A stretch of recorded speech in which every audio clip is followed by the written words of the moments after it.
But I mean, again, he doesn't know who Gabriel is, right? Because he didn't come from an Abrahamic faith.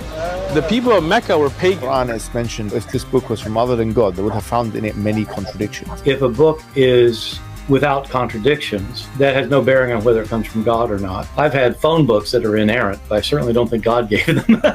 That we believe without understanding. The brother asked a very important question, that most of the scholars say that listening to music, watching movies, and most of the television programs, they're haram. So how can we have fun? Let me tell you, brother, at the outset that having fun is permitted in Islam as long as the fun is halal fun. That the standard narrative has holes in it. The Prophet tells us because Satan or the devil sleeps over our nostrils. Those who oversleep and not pray Fajr on time, Satan urinates in their ears. I really do think Jesus was crucified and that he really was dead and buried. He thought that he was a son of God in the sense that he was specially chosen by God. I think Jesus really did think he was going to be the Messiah, the future king of Israel. I mean, that is, after all, why they crucified him.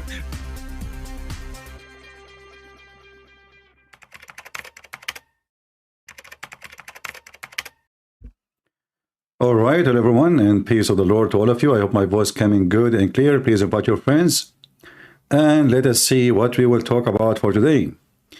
I just came from YouTube just to to introduce people to Rumble to join us here. We were talking about the sentence of the ex-prime minister of Pakistan, who is sentenced for 14 years in jail. For what? For secret marriage. And we mentioned before we come here in the presentation I posted, if you watch it, that this is a country where drugs is a big business, prostitution, bachabazi, which is having sex with little boys. They dress boys as girls, as you know. You can search it, They dress boys as girls and they made them dance for them, and the sheikhs are giving money in the top of the butt of the boy. All of this is legal in Pakistan. But suddenly this country is a religious country. I mean, they are religious, we have to admit. They pray, they say the name of Allah every 2 seconds. They say it even when they are having sex with the boys. They cannot live without the name of Allah. Yet, it is one of the most corrupt nation, and we showed you, according to Google, that Pakistan is top dog country in the world for searching for sex with horse, sex with animals, rape pictures, to the point many, they are calling Pakistan as a pornistan. But just to be fair, it's not only Pakistan suffer from porn-stan. All Islamic world is obsessed with sex. This is why in Islam, women, she need a guardian. If those are religious, and when you say I am religious, what does that mean? Does that mean you are a rapist? Does that mean if you see a woman alone, you will take advantage of her and rape her? Or if you see a woman alone, you will defend her if somebody try to attack her?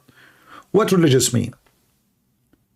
You notice that in Islamic words, women are a danger if they walk alone.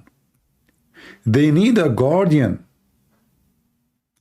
Why? Because Muslims, they cannot keep their penis inside their zippers when they see a woman, according to Muslims.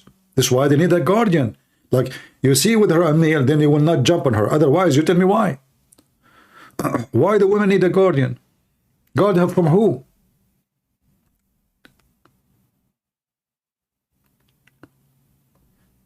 If you watch the video of this guy, any video, you will see he will not speak one word without starting by saying Allahu Akbar, Allahumma salli ala Muhammad wa ali Muhammad, and he praised Muhammad and the family of Muhammad and Allah. He say Allah every 2 minutes.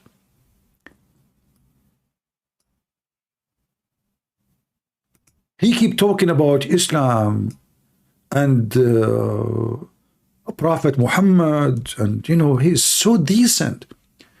And then you open his wallet, you will find that he stole millions and millions. Even his marriage is a scam. He is corrupt to the bone. But is that only him? All of them are the same. All those who they are claim to be religious.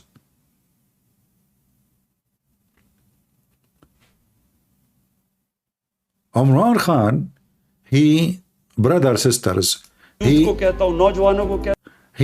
have messages to motivate Muslim youth. Oh, I mean, imagine you are a Muslim youth and you receive your guidance from Androtates. This is the Androtates of Pakistan.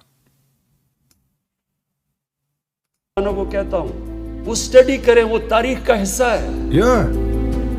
वो कोई mythology नहीं है। 623 को क्या था, हिजरत हुई। उसके बाद क्या, 625 को जंग बदर हुई। Exactly. 636 को Romans, the Roman Empire, you know, the Prophet, he destroyed the Roman Empire. We should destroy more. Empire, Byzantine. So you see, do you see even when they make a speech, they make a speech about what? The title of the video is Motivating Muslim Youth. He's talking about what? Talking about killing the Christians.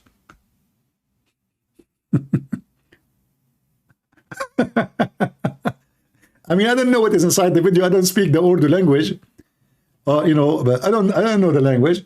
So I just click at, you know, it says Imran Khan, you know, exclusive motivational message to Muslim youth. Is that how you motivate Muslim youth? Muhammad, he said, attack the Romans so we can get the blondie girls. Do you see how filthy, corrupt, evil they are? Like, you cannot motivate Muslims without talking about killing and attacking other nations, and the Christians specifically. How we can motivate Muslims?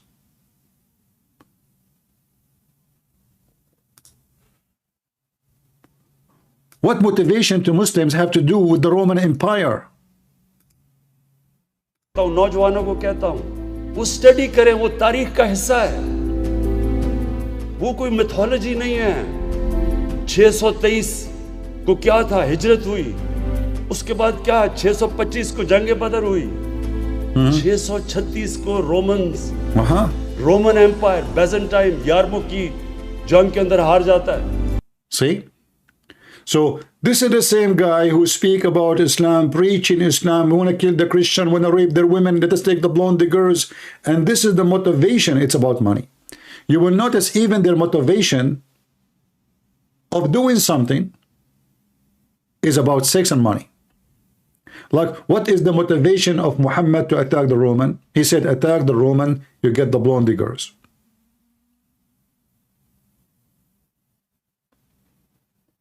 And actually, I don't speak the language, but I noticed there's a lot of Arabic words in the language. Like he said, tarikh, which means history. You know, like they look like even they don't even have a language. Look like that even the Islamization of the Arab made them, they cannot even live without our language.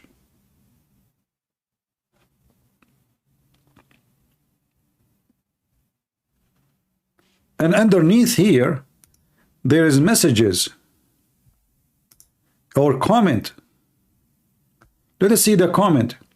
This is the leader. May Allah protect Imran Khan. Yeah, he's a leader. A well-educated leader, a cricket boy, a corrupt, sex under the table.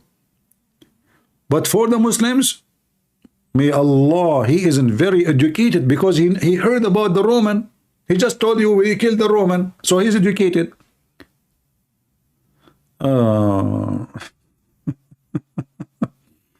Salute your courage, Imran Khan. I mean, he was so brave when he married this woman secretly. You see, when somebody marry a woman secretly, that means he is a big potato coward. To the point, he don't dare to marry her in public. Is that correct? Only coward men, they don't dare to announce their marriage. If this is a marriage, why you don't want to? If this is not a fornication, why you want to have secret marriage? Because you are a coward. Because you are doing a business. So you marry other women and you want to be just the husband of that woman in public because this woman will support your political agenda. And you know, you ask the Muslim, why Muhammad marry many women? What they will say to you? They will say to you, because he wants to spread Islam for political reason. So you will notice here that this is a trend in Islam. It's a normal thing. The Prophet himself, according to Muslim, he did not marry women for sex. He married them so he can use them.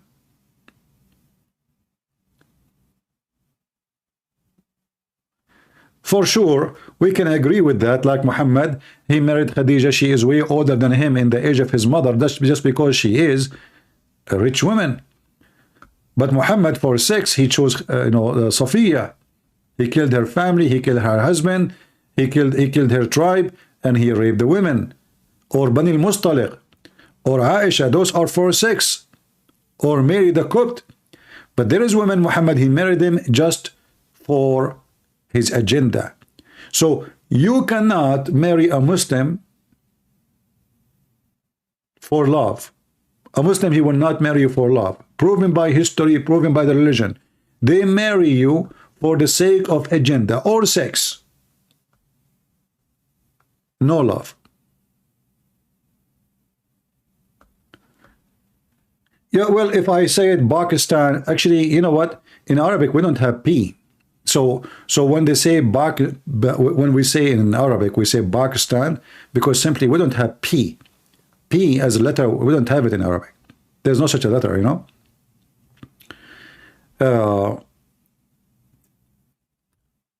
So this guy is the one who want to teach you about Islam. America, who are you? Look, the Prime Minister of like Pakistan, he is teaching America, like, America, who are you? Who are you, America? You are nobody, America. Let's see what this video about. Give me a second. To be sure there's no commercial. Oh, as usual, there's a commercial always. All right. I don't have the YouTube without commercial. This guy, in public, he speak against America, but I assure you, the first thing he will do after he go from jail, he will go and seek asylum in America. Who wanna bet? Who wanna bet? जितना मुझे इज्जत दी, जितना उन्होंने मुझे yeah. जिस तरह मेरी कदर की. America, do you know that those people, they are begging for the help of America for bread? Do you know that Pakistan is flooded every year and they are out of food and they keep begging America for support? And now he said, America, who are you? Look, how come you did not say that when you are in the office? How come when you were in the office you were kissing their ass? May Allah ask you. Now, America, who are you? They go in the street, they shout death to America, and then those stupid Americans, by the way, I don't blame those Pakistani Muslims, those terrorists, to do what they do. But the funny is that the stupid American, they keep giving them money. If you search right now, let us do this. American aids to Pakistan.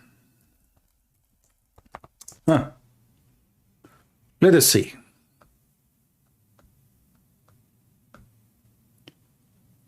$60 years of AIDS. How many? How many? Hold on. What? 60 years.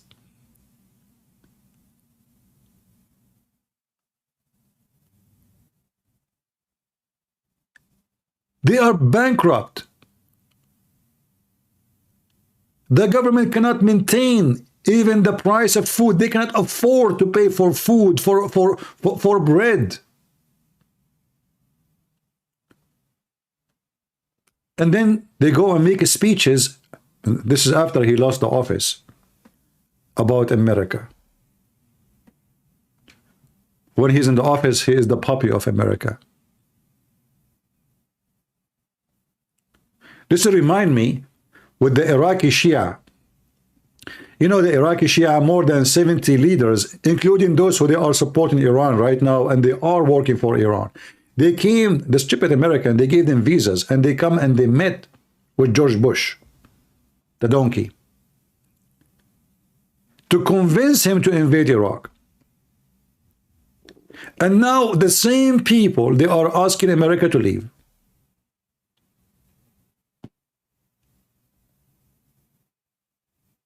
The same people who beg America and they kiss the ass of every American, please, please come and save us from Saddam Hussein. He is a criminal. He is disgusting. And then after the American went there and they kick Saddam Hussein for them and everything is done for them, now leave. We don't want you here. You are a kafir. This is the truth about Islamic words. Hypocrite and loyal. They have no friends. They betray you and they betray each other. Those are people who killed the grandsons of Muhammad. Do you know that every citizen of Pakistan, the Sunni, they support the one who killed the grandsons of Muhammad? They support Aisha and Umar and Abu Bakr against Ali and his children.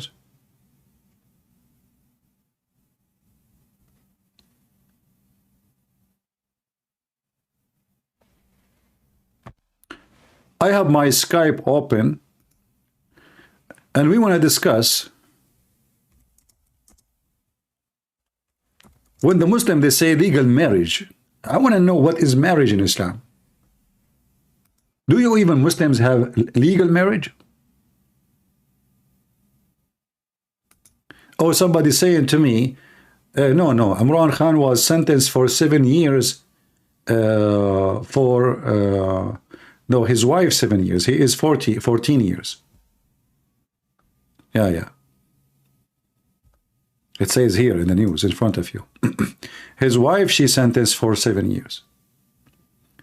So his wife, Bushra Bibi, also has also been found guilty and sentenced to 14 years in prison. Both of them? I thought she is 7 years and he is 14. Here it says both are 14. And then additionally, Imran Khan has been fined KPR 787 million, $2.9 million. His existing 5 years ban from seeking political office. Earlier this month, okay, well, hold on, I mean, this is all is garbage anyway. We know that those countries have no justice, and all what they do is just, they dig a hole for each other. All right? There's no justice. Who can trust what is called justice in Pakistan? This guy, he might be a prime minister again in a few years. Just wait. And then he will put in jail all those who put him in jail today, and he will accuse him with the same thing. He will accuse them with fake marriage. He can dig after them. All of them, they are corrupt. But anyway, I feel jealous that he have such a beautiful woman like this. I'm not sure if she is a female. Do we have any Muslim from Pakistan or from any Muslim country can call us and tell us what is marriage in Islam? What is marriage in Islam? Why you Muslim call it nikah? As I know, nikah means the F word. It doesn't mean marriage. Since when nikah mean marriage? And why you Muslims have secret marriage? How marriage can be secret unless it is a shame? You see, people do in secret only what is a shame to do in public. Do we agree? Is that correct? So why Muslim they have secret marriage if this is marriage?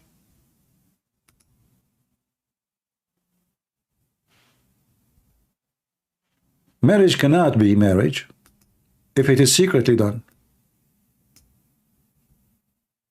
If we search right now for secret marriage video, Lili Dawa,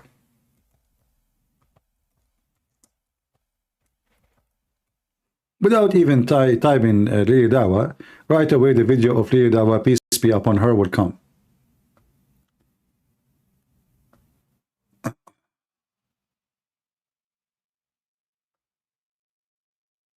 I found a video of Mufti Mink. Oh, that's interesting.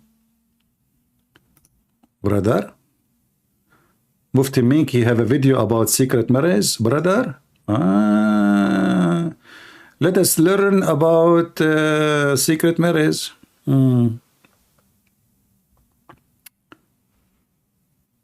Is that a video without talking? And there are lots of sisters who also are in the same situation. They don't have family here, nor do they have close friends. And we're talking about nikah here. Can we throw light on this secret marriage? Can we have nikah where it's only me and her and no one else? Because this might be based on personal question. Thank you very much. My brother, Jazak. My brother, listen, brother, he is very religious. He wanna F a woman, excuse my language, only me and her, none of your business. This is Islam, brother. And this is a question in public now. Can I F a woman privately, me and her, and she is my wife now? My heart goes out to those who are perhaps from abroad, they're here alone, and they don't know, perhaps people are not ready to marry them, they don't know much about them, etc. It really is difficult. But the question about secret marriages, I need to tell you that before I get to that, someone had asked me a question. We were talking about it earlier backstage, that young people, it's becoming very common, they say, we did our nikah. And you ask them, well, how was it done? They say, well, he put a mahar in front of me and he asked me if I would be his wife, and I said, yes, I would. I said, and who was the witness? So the answer is the greatest witness of them all. I say, who is that? He says, Allah. قُلْ كَفَى بِاللَّهِ بَيْنِي وَبَيْنَكُمْ شَهِيدًا. Isn't Allah sufficient as a witness between you and I? Right. So Allah was the witness, and Allah witnessed it. Okay. Don't let the devil make you think that that's a nikah. No. That's actually invalid. There is no way in the Quran or the Sunnah that a marriage can be officiated without proper human being witnesses. Listen, It needs to be. just to show you the hypocrisy of the Muhammadan. Who was the witness of the marriage of Muhammad to Zainab? Any Muslim can tell me? Muhammad, he said, my witness is Allah.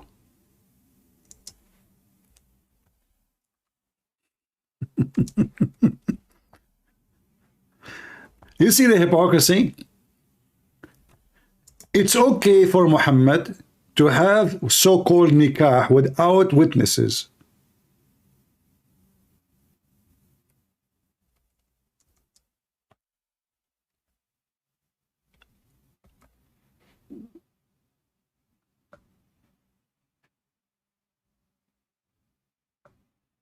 So how Muhammad married this woman? How this is a woman?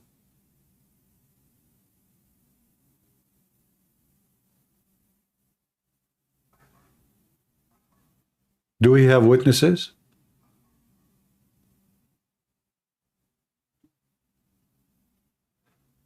And if you have witnesses, how that is a secret marriage?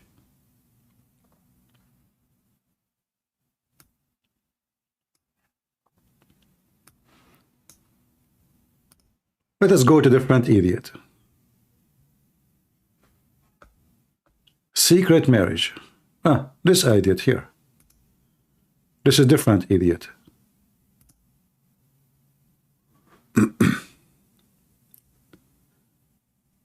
All right. This is Shabir Ali, who ran away from me. Pleasure to be on. There's an article in the New Yorker quoting a Muslim chaplain, Adil Zeb, from LA or in and around LA, where he talks about the practice of secret marriage. So he's approached by many young people going to college, and they want him to conduct a marriage for them, but they don't want to publicize this marriage. So there's been a whole bunch of discussion on his Facebook page, and the article highlights some of that, about whether this is permissible or not, and what are the sexual ethics, all those sorts of things. Is it wiser to accept the secret marriage, or is it wiser to just say no? I'm not going to conduct these secret marriages. So, Dr. Shabir, you had a chance to look at the article. What are your thoughts? Yeah, so it seems to me that the background of this, what leads to this need for the secret marriage, if we call it such for the time being, is that, as the article points out, some surveys show that about 75% of the college students are sexually active. Well, 50% of Muslims, according to a report. Oh, yeah. Okay. So that's more alarming, because I was... Only 50% of Muslims are sexually active. What happened to the rest of the 50? They cut their penis? What? I mean, where they got those numbers? 50, 60, 30 active? What does that mean? Look like the majority of Muslims, they cut their penises. They don't have a penis no more. They drop it. Like, don't use it, you lose it. How this female, she got the answer, she is the daughter of Shabir Ali, that 50% of Muslims are sexually active.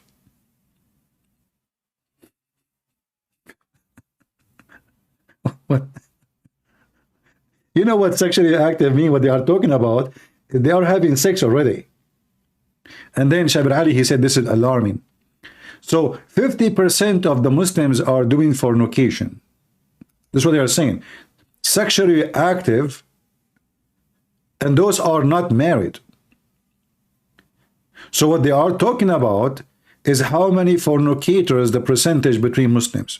Continue. Of this, what leads to this need for the secret marriage, if we call it such for the time being, is that, as the article points out, some surveys show that about 75% of the college students are sexually active. Well, 50% of Muslims, according to a report. Oh, yeah. Okay. So that's more alarming, because I was going to say I would hope that the Muslims are in the 25%. Okay, Yeah. All right. We have a caller. Hello? So if that is the case, then the question is like... Hello? Hello? Hey, Sebi, can you hear me? Hey, how are you? Just a second here. I need to just... Yeah, can you hear me? I hear you. Go ahead. Okay, yeah. Yes, this is Boris again, if you remember. We had a talk a few days ago. I remember you, all right? Yeah, we had a talk a few days ago. All right. Yeah, I was wondering if we could just continue with our conversation. Yeah, we will continue, but I have a little off topic now. I want to finish it first. What do you think about the secret marriage in Islam, as long as you are a Muslim? I've been following your life in the Rumble. What I can say from my personal, that is, the people I know in my, what you say, like people in my near, we don't follow like this stuffs. You see, like there are lots of stuffs which I consider is not good, and it's not because of the Islam. It's like my morals. So personally, I don't find it. But so you are saying your moral is good and Islam moral is bad? I don't know about this secret marriage. Like, is it referring to muta, or I don't know? Like, is it something? No. Muta is different. Muta is not secretly. You do it. You go to a woman. You ask her to have sex with you in exchange of certain amount of money for a certain amount of time. And when the time is up, there is no need for divorce. The so-called marriage is over. It's like you go to a pimp house. You pay certain money. They tell you have 30 minutes. 30 minutes is up. You just put your pant on and go out. No, as I condone matter. But what I was wondering about the secret message, I don't know if it's anything I've heard about, or it's this referring to Quran. Secret marriage is, you know, in Islam there is all kind of marriage. There's zawaj, a friend. Those are not really marriage. It's a form of prostitution. And actually, even Muslim marriage is a prostitution. Like when a Muslim man, he marry a woman, do he marry her for life or he marry her temporarily? Marry for a life? No, no, because as long you can divorce her by one statement, this is temporary. It's a contract. Actually, even your Muslim call it contract. Is that correct?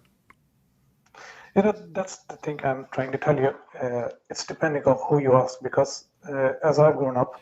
No, I'm not talking about you. No, don't take me wrong. I'm not talking about you, about me. I'm talking about Islam.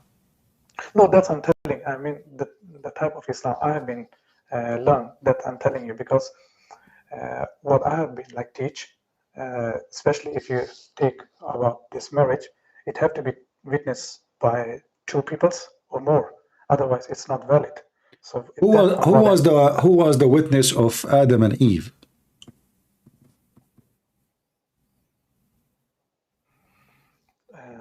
Perhaps maybe God and angels. Okay, who was the witness of Zainab and Muhammad? You know, nobody. Back to the, yeah, you understand what I'm trying to say. So you see, the witness, first of all, the witness doesn't change anything if you witness it or not. You know, if it's a marriage or not marriage. But obviously in Islam there is no marriage, because simply it's a contract. One person, he have the right to finish the contract anytime, and that is the employer. The employee cannot fire the employer, correct? But what I'm trying to tell you is... No, I want to focus with me. Can the employee fire the employer, or the employer can fire the employee? Can the employer fire the employee? Okay. Who is the one who fire? The employer or the employee? Can I, if I am an employing you, can you fire me? No, it's the boss. Okay. So in Islam, the man only can fire the women, which means the woman, she is not part as a partner. She is just a contractor. She is an employee.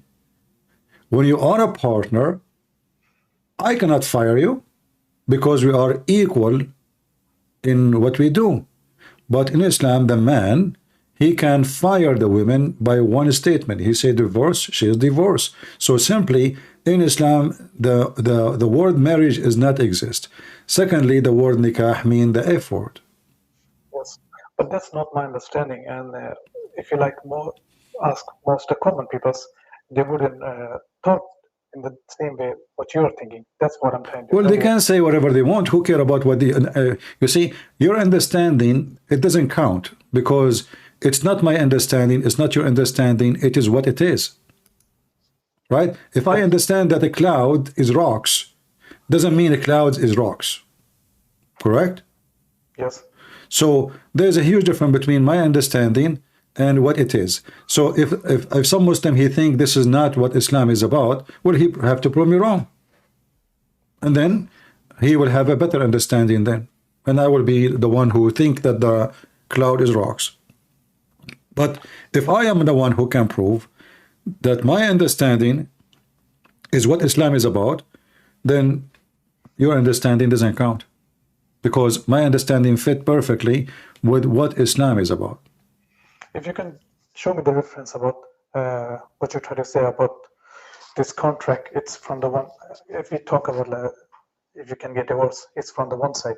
Can you show me the reference? You know, okay. I am surprised that you are saying to me you need reference. Aren't you a Muslim? Yes, and that's what I'm telling. What I have learned, it have to be two witnesses, and when it's just come to the divorce, like it's not personally with me, but what I've heard, it's both ways. A woman can divorce you if she is unhappy, because no. I remember. No, a woman, she can ask for divorce, and that if the husband, he accept, she can ask him, divorce me, but she can divorce him. And then the man, he might put condition, like there's something called al-khula. Al-khula is like, I don't know what the word in English, like the break. So she can ask for that, and if he agrees, then she have to give him all the money he spent on her. So what men usually do, they start beating the women, making her life like hell, until she asks for that, so he can get all the money he spent on her.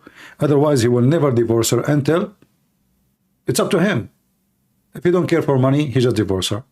If he want her to give him all the money back, he keep her as a wife, he never divorce her, and he will beat her every day.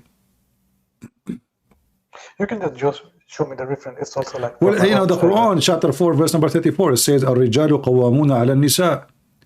Men are in charge of women, and they are better than women. So, if you go in the Quran, let me open the verse for you. What? Tell me again. Verse 4? 434. 434. Yeah.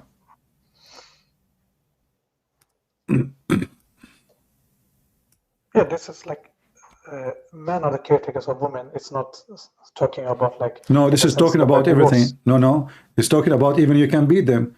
Why the man, he can beat his wife? He can beat his wife. So you are in charge of her totally. Like when the Quran speak about divorce, the Quran speak about talking to men divorcing women, not to women divorcing men.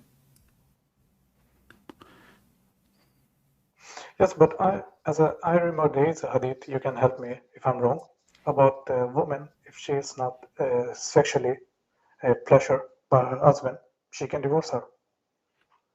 She have to prove that he cannot have sex. Not only he don't pleasure her, so he cannot have sex. So then she can ask, because the purpose of this marriage in Islam is sex. So if the man, he cannot perform his part as a man, then the marriage will be dissolved. But this is a different story.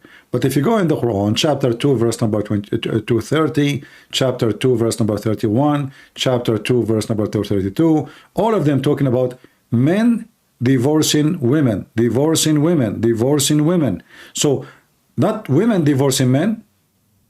You will not find one verse in the Quran saying, women, you can divorce your husband. You will see always saying, divorce if he divorce her, if he divorce her. Now, this is a chapter 2, verse number 233, 230.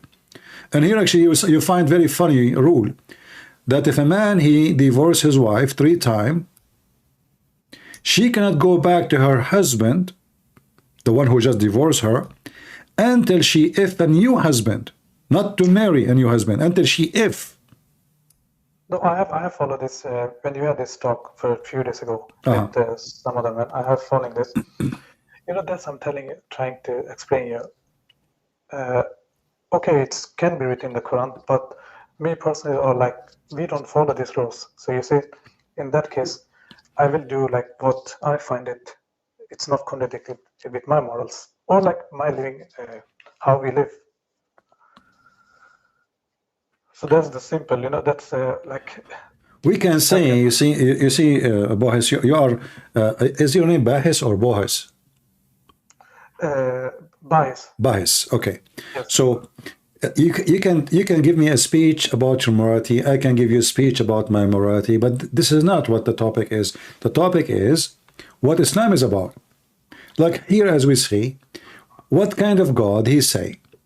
If a man, he divorced his wife, she cannot go back to him unless she, if not marry the other husband.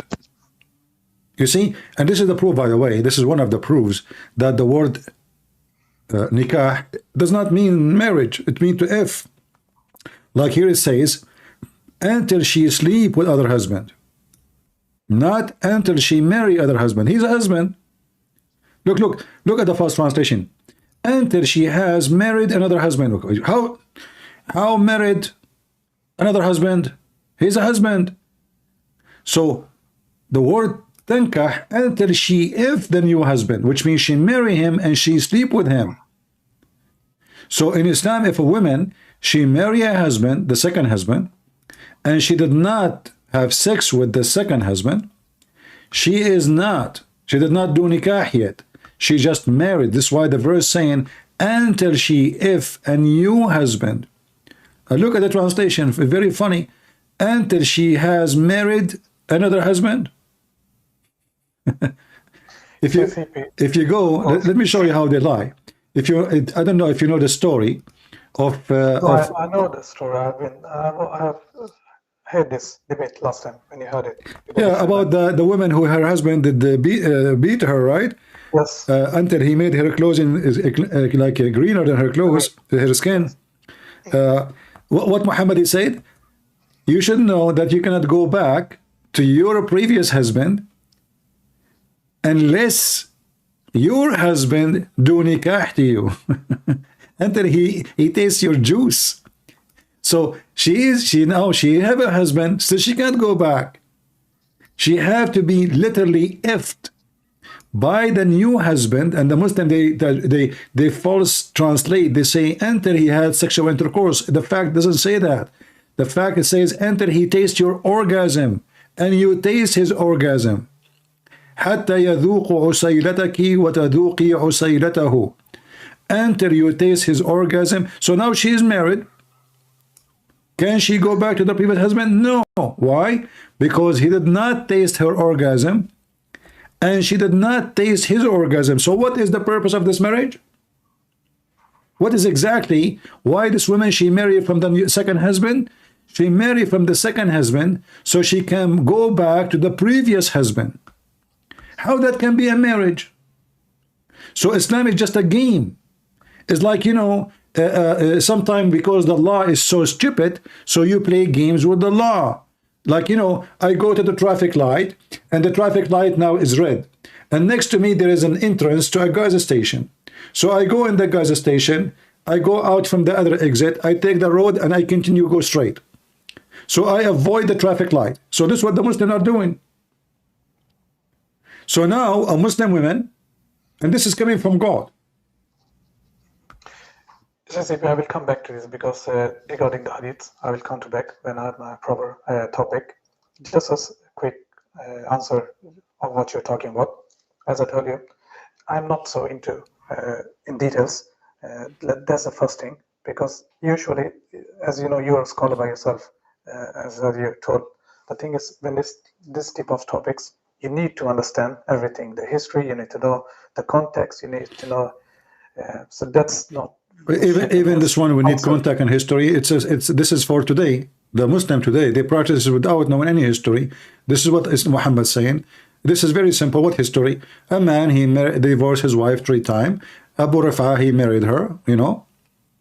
Rif'ah, he married her. And, you know, she don't want to sleep with the man. Obviously, why? Because she don't want him. She married him hoping he would divorce her because she refused to sleep with him. And she will go back to the previous husband. What history? This is your history. Do you have more details? No, that's the history. But that I'm telling you, you don't know the context. You don't know, like. No, we know the context. You know, it's very well explained. We have, you know, this is why the books of hadith exist, to tell us all the context. We have what he said, what she said, what he told her, what he did, how he did beat her. We have all details. What is missing? No, the missing is my understanding of this. What I can say, for my morally, I wouldn't do it. That's what I'm trying to tell you.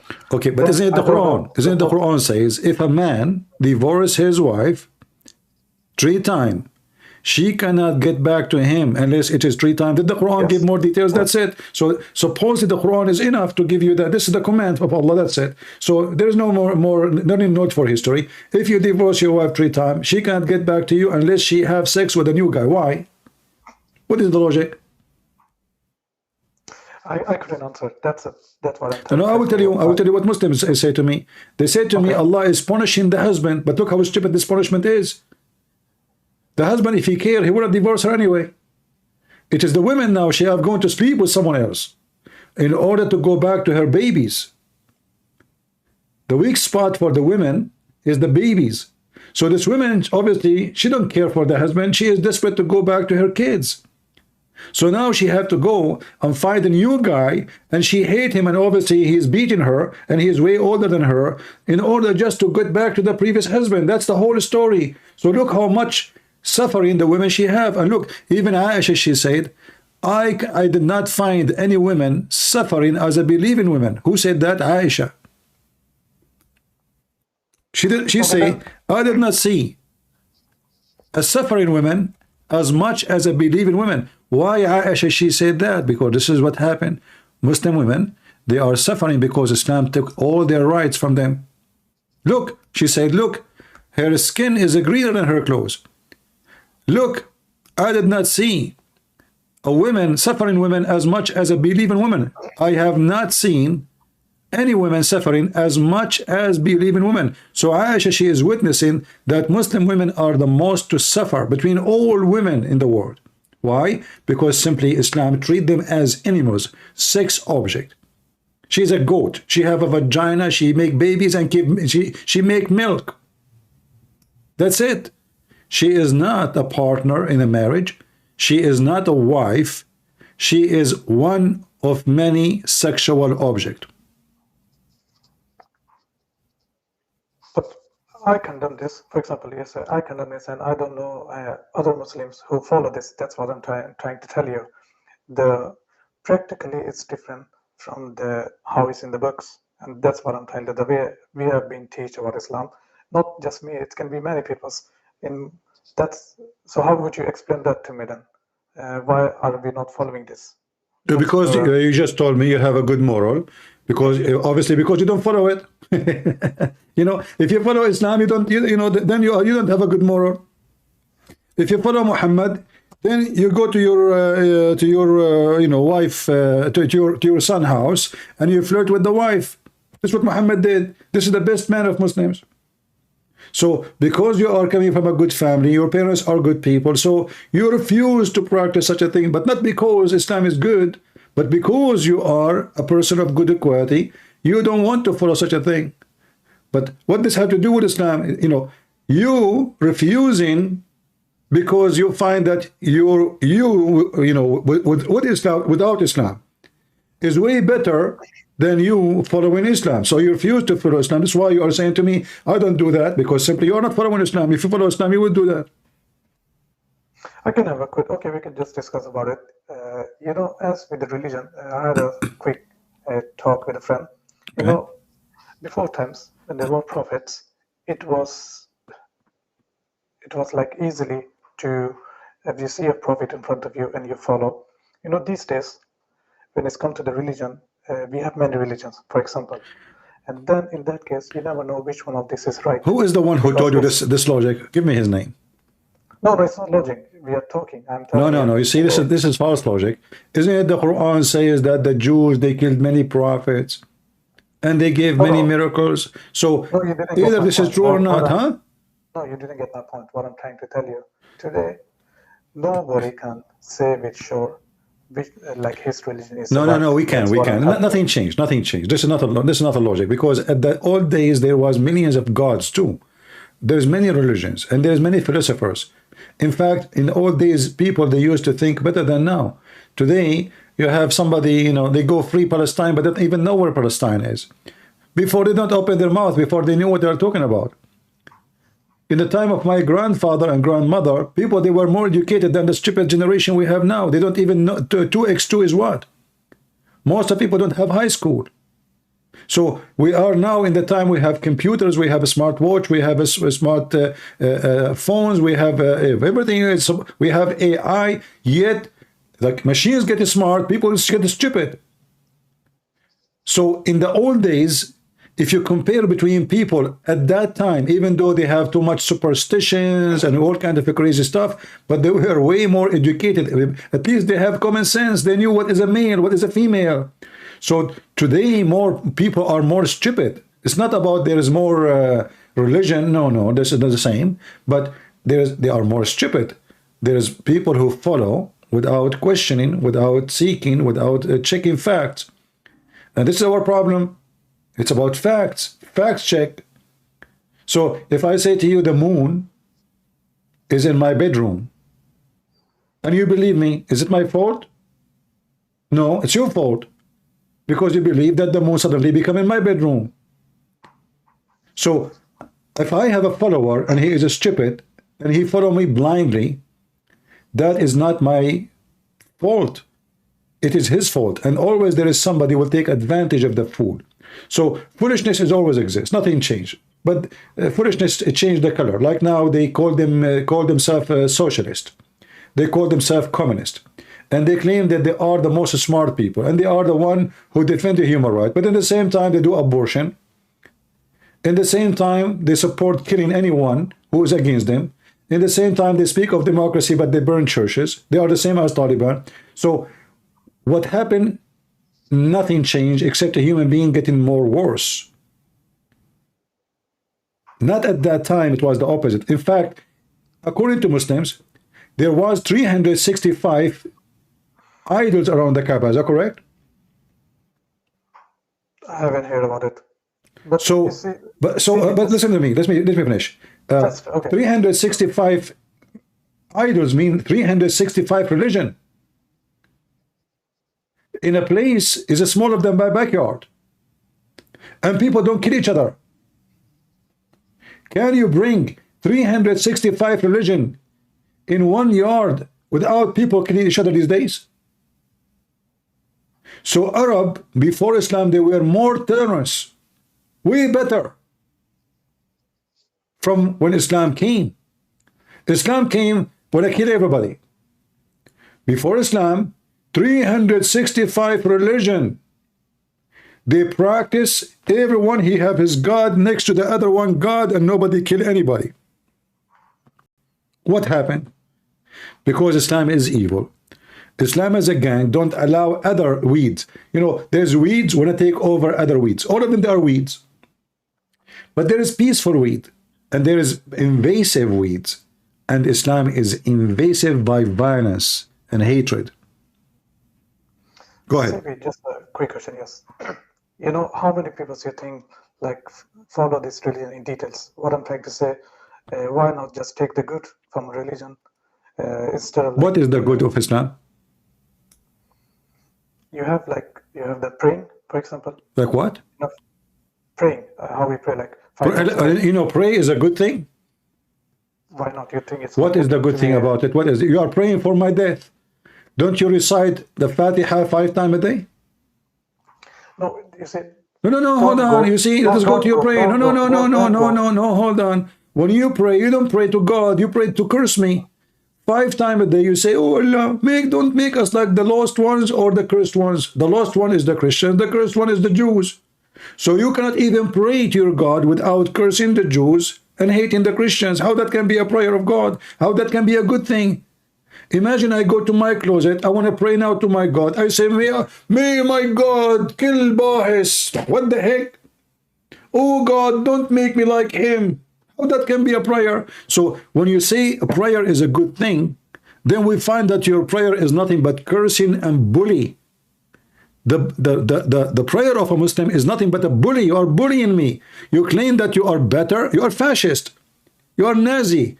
You think you are the best of mankind. And you pray, oh please Allah, don't make me like those people. Can't you pray to your God to make you a good person without speaking about me? No, you cannot. Because Islam is a religion of a bully.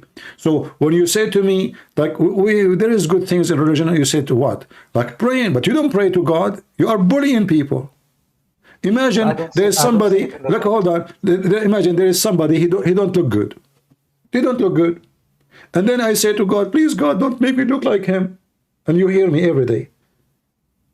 You hear me saying that every day. This is how it feels for me as a Christian. Supposedly I'm the one who don't look good for you. And you pray to your God, say, please God, don't make me look like Christian Prince, please. He's so ugly, disgusting, please don't. How that can be a prayer? This is a bully. That's how you see it. You see, that's one. No, this is how it is. This is how it is. You see, look what you just said. Look what you just did now. You just said this is how you see it. So you are insulting me, and yet you are accusing me that I'm wrong. Let me explain how I mean. You see, this type of question is not something that you can answer with yes or no. You have to understand what I'm trying to mean. And what I'm trying to say is, when we pray, we feel connected to the God, because as you are more connected, you will be on the right way. Because I can speak from my personal experience. I pray 5 times a day. It doesn't matter, you know, I live in a European country, but I can manage to make my praying, and that's what keeping me out of the sin. What sin? What sin? You are living sin. First, you are praying to wrong God. Secondly, you are bullying me, and yet you are saying this is not sin. Isn't it bully is a sin? Isn't it, you know, if second, when you say I'm praying, do you make a prayer? No, you are repeating what the Quran said. Prayer is a connection between you and the one you are praying to, suppose your God. But who you Muslims, when you pray, you don't pray, you are repeating what Allah said. So is Allah praying or you? Obviously it's Allah, because you are not saying your own words, you are saying what Allah said. You don't even know what they are saying because it's in Arabic. You are not even allowed to pray in your language. You have to pray in my language because you are a slave of the Arab. So you can pray in Muslim. No, you cannot. No, you cannot. No prayer is accepted. No prayer is accepted except in Arabic. Let me explain it, because before when you pray, it's as a not being able to speak Arabic. It's small verses which you learn by your heart, and of course you will learn also the meaning. But if someone, for example, says someone new who could not pray, he can pray in his language until he learned the Arabic words. See, look what you just did. You just approved Islam to be racist, zero ethic. You can pray in your language until you learn how to pray in Arabic. What does that mean? Why I cannot pray in my language? You see, this is why Islam is made for the Arab. It's a racist cult to hijack every culture. Then you change your name, you change your clothes, you change your food, you change your habit, and then you became an Arab. That the whole idea of Islam, it's about Arabization. You are a slave of the Arab, is to destroy your heritage. Like, isn't it? Can you as a Muslim be proud about your heritage before Islam? Can you tell me what you are trying to mean?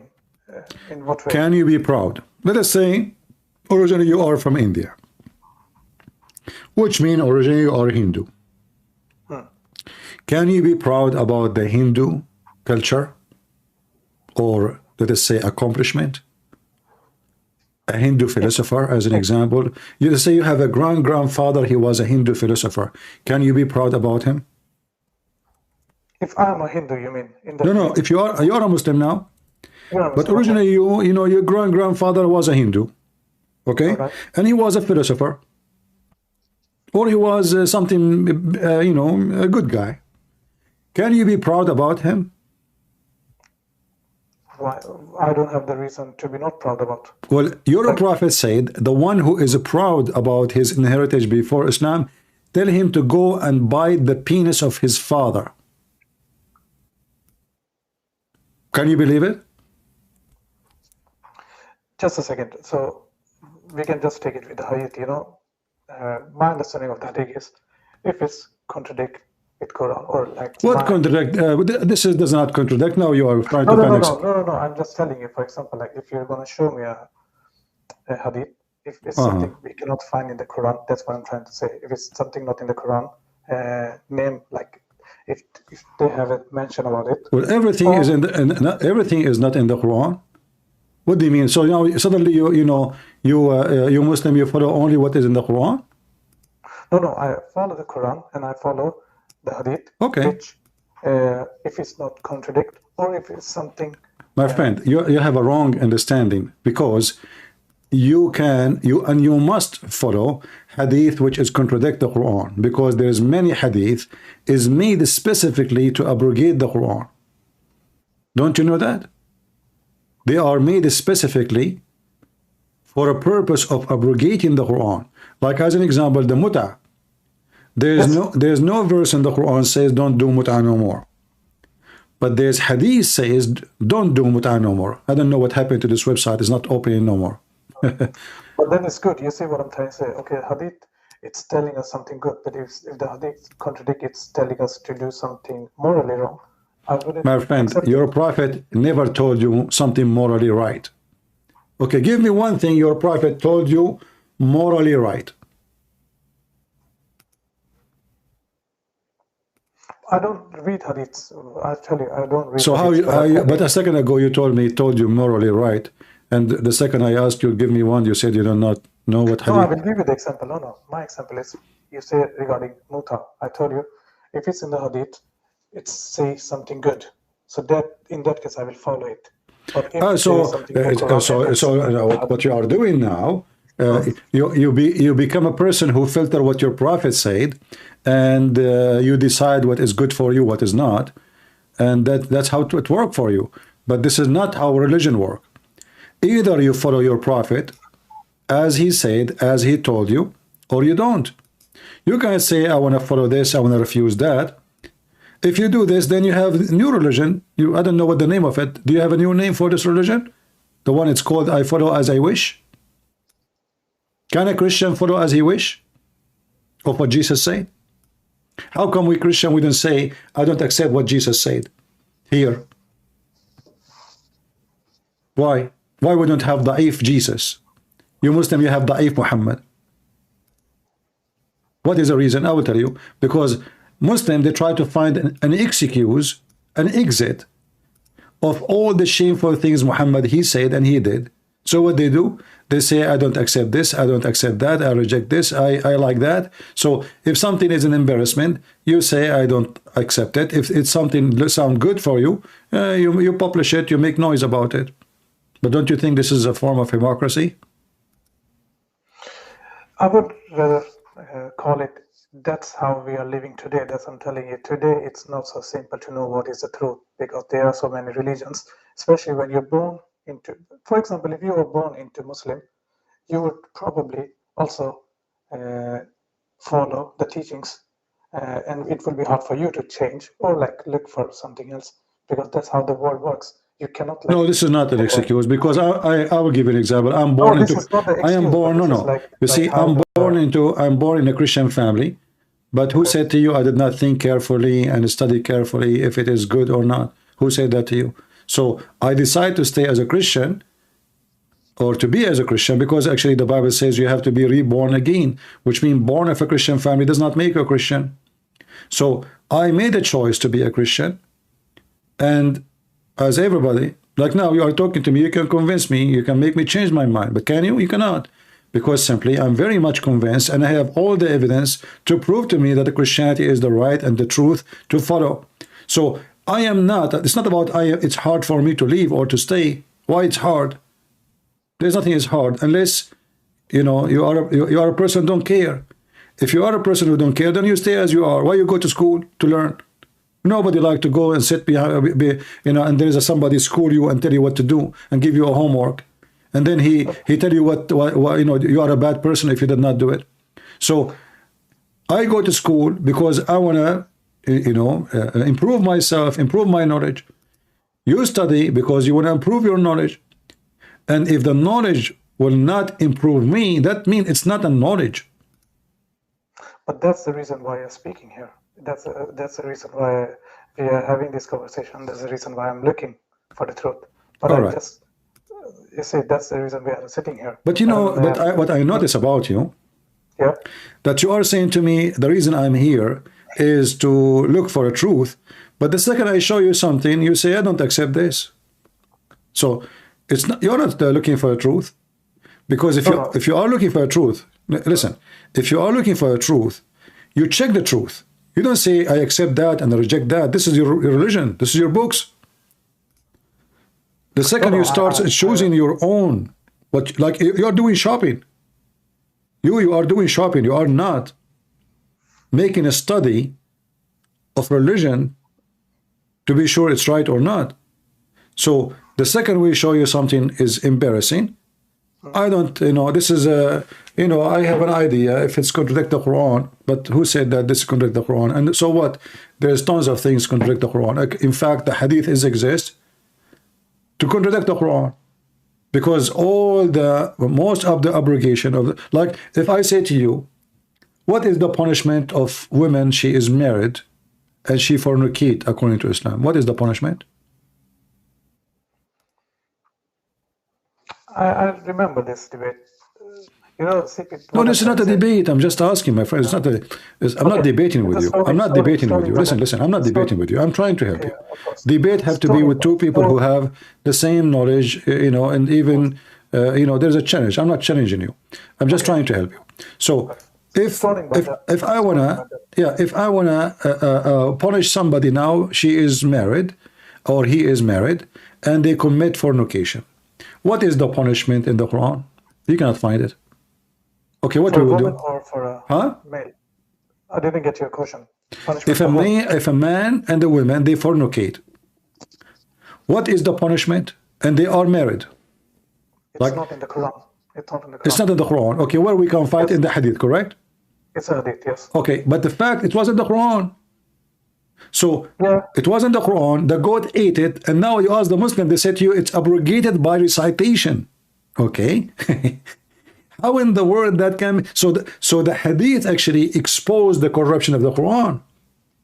And this is why many people, they try to escape from the Hadith, because the Hadith give us a lot of secret out. So the Hadith is like a, you go in the ethic of somebody, like when you go in his room, he have pictures of God's religion, he have Quran or Bible or etc. Then you have small storage room, dark room in the top of the ceiling, and they're nowhere, hiding behind boxes. And then you open those boxes, and then you find porn, and then you find sex magazine, and you find the Playboy. All of those are there. You don't show them. And this is how the Hadith is for the Muslims. The Hadith is the porn section, which they don't want to show unless it serves the purpose of what? Of lying to somebody. The second you show them something embarrassing, we don't want it, we don't accept it, we don't listen to it. Okay, CB, just so we can continue my main topic, what I was trying. Okay, All for right. example, I told you I've been reading the Bible. There are some verses I would like you to explain to me. All right. But just before, I would like to ask, how would you explain? There are like Christians who also revert to Islam. It's also a Muslim. How Christians what?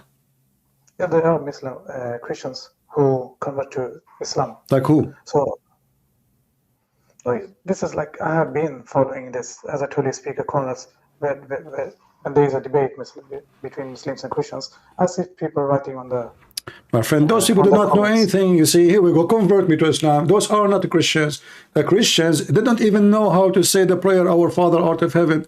What kind of a Christian they are? Those are born in Europe, born in, you call them a Christian. They are not Christians. I saw every single, like those who open channels, like the guy, his name is Bob the Builder. Do you know him? Yeah, I know. Yeah. This guy is a big scam. He claimed that he is a Christian. He do not know one single thing about Christianity. But he claimed to be was a Christian. He was Orthodox. But I never heard of an Orthodox. He do not know what Orthodox is about. So they are a scam to make money and collect money. That's all the whole idea. His wife, she is from Senegal. Look, listen.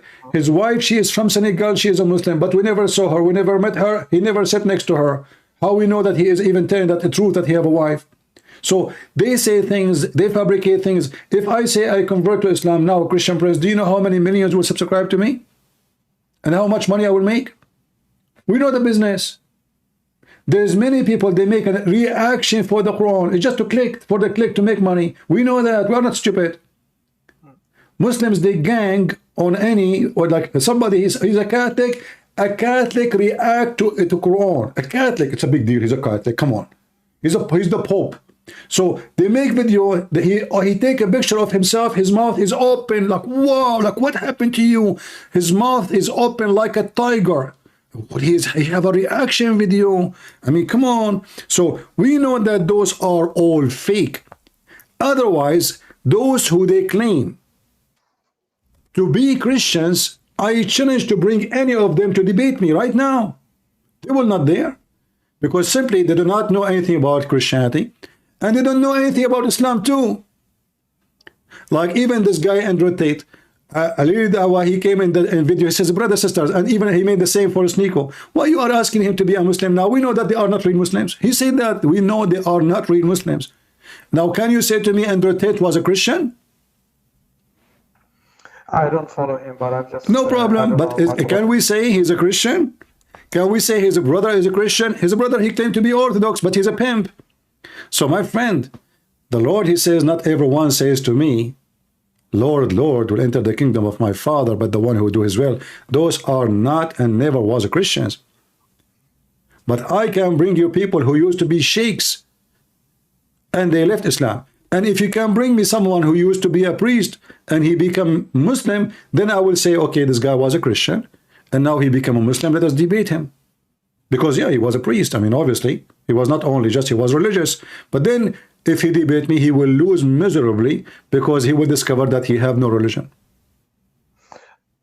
I get your point, but what I'm trying to say, you cannot say for the sure that nobody in the world, like Christians, have like they are ex-Christians. So that until if we just take my friend, no problem with ex-Christian. Let us say, for the sake of argument, we are 3,999,999,999 millions became Muslims, and there is only one person still a Christian. Still, Islam is false, and Christianity is true because I can prove it. And nobody can prove me wrong.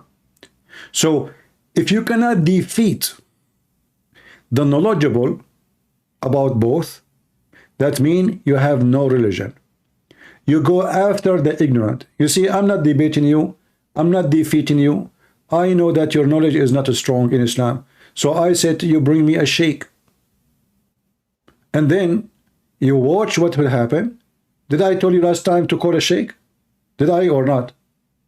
Yes, yes. Okay. Why I'm asking you to bring me a sheikh? Why I'm asking you to bring me a sheikh? Because I want to show you that it's not your fault that you do not know. Even your sheikh do not know. Islam is not a religion. Islam is a shish kebab hummus. It's a mix of many stupid things. So your sheikh cannot debate me, cannot defend Islam, and he will fail miserably. Not only you. So when you say to me, somebody convert to Islam, I ask myself, who? Muhammad Ali Klai? This guy is a racist guy. He joined the Nation of Islam. He is a racist. He hated the white people. He decided he was looking for a group to join. A group that told him that Islam support black people, but the fact Islam make fun of black people. So he's ignorant. He's a stupid. He joined it. And the rest is the same. They do not know what Islam is about, and they are seeking the benefit. The Nation of Islam is created by Al-Qaddafi. Millions of dollars come every month from Al-Qaddafi. Every month. They have center everywhere, all from the money of Libya. Everybody knows.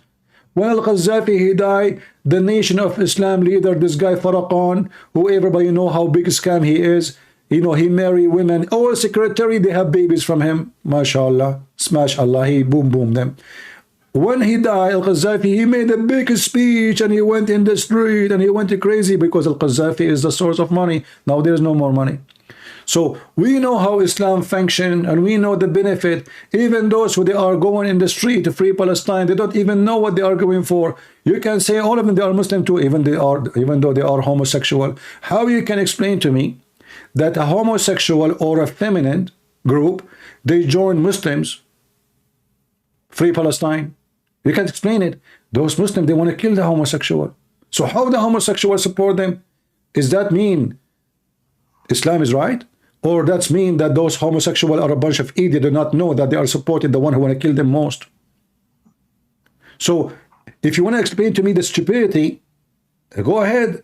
But you cannot prove to me that if somebody, he's a stupid and he join you, he's a smart. Like you will see a Jew, he is joining Free Palestine. Free Palestine says Free Palestine from the sea, from the river to the sea, which we kill all the Jews. But he's a Jew. So he's a Jew. He joined the one who screamed next to him, kill all the Jews. Is that because he's smart or because he's a stupid Jew? Because he's a stupid Jew. If you bring me a Christian, he defends Islam. Is that because he's smart or because he's a donkey? Well, obviously he's a donkey because he is supporting the one who want to kill him and he want to go after him. So you are trying to present Islam to me as a good religion because there is somebody convert to Islam, but I can show you tons and thousands. Do you know how many thousand left Islam because of me? Do you have an idea? Not really, but well, you can search right now, search on YouTube, left after debating Christian Prince, you will find endless number. When the founder of Hamas, his son, he became a Christian. Is that because he's stupid? He do not know what Christianity, he do not know what Islam is? This guy, they call him the son of Hamas. This guy, he grew in the center of terror and he decided to become a Christian. Okay, we can come to it. So I have some questions, sir, regarding some verses I've been reading. Also help me to understand. Just a quick thing. You know, last time when we had a conversation, you told me there's no verse in the Quran where God telling about Prophet Muhammad being unlettered. I have the verse, if you can just put it, 29:48. 49? 29:48. 29? Chapter 29? Yeah, chapter 29 and All right. verse Okay, 48. okay, read it for me. Okay? All right.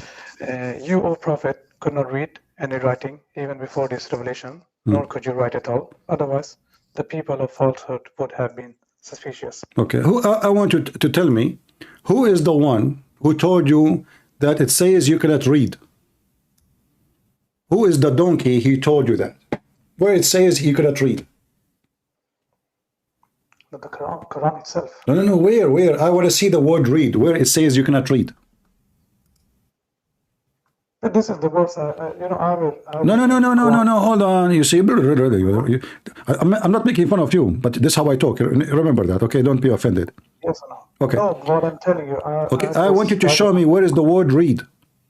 Yeah, I'm coming to it. If Where? Go on Quran.com. I'm reading the Quran.com. My friend, I have the Quran in front of me, and I am Arab, speak Arabic. It says here, وَمَا كُنْتَ تَتْلُو مِنْ قَبْلِهِ مِنْ كِتَابٍ. Where it says the word read.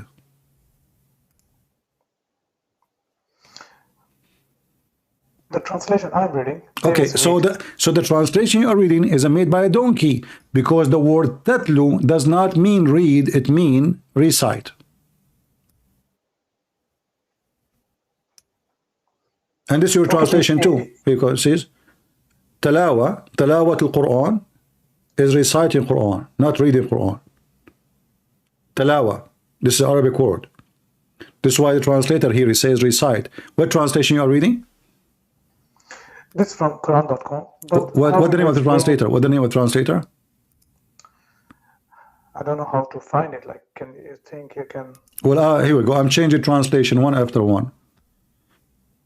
This word mean recitation does not mean reading. The translation here says read, but tatlu mean recite. And actually, look what happened. You quoted this verse for me to prove to me that Muhammad did not know how to read, correct? Just a second. Let me... No, hold on. Did you quote this? No, hold on. I will go with you. Did you quote this verse for me to prove to me that Muhammad he do not know how to read? Yes. Okay, I will go with you. Let us assume that the word mean here read. But look what happened. It says before this Quran. That's mean Muhammad he knew how to read. How come you did not see the word before?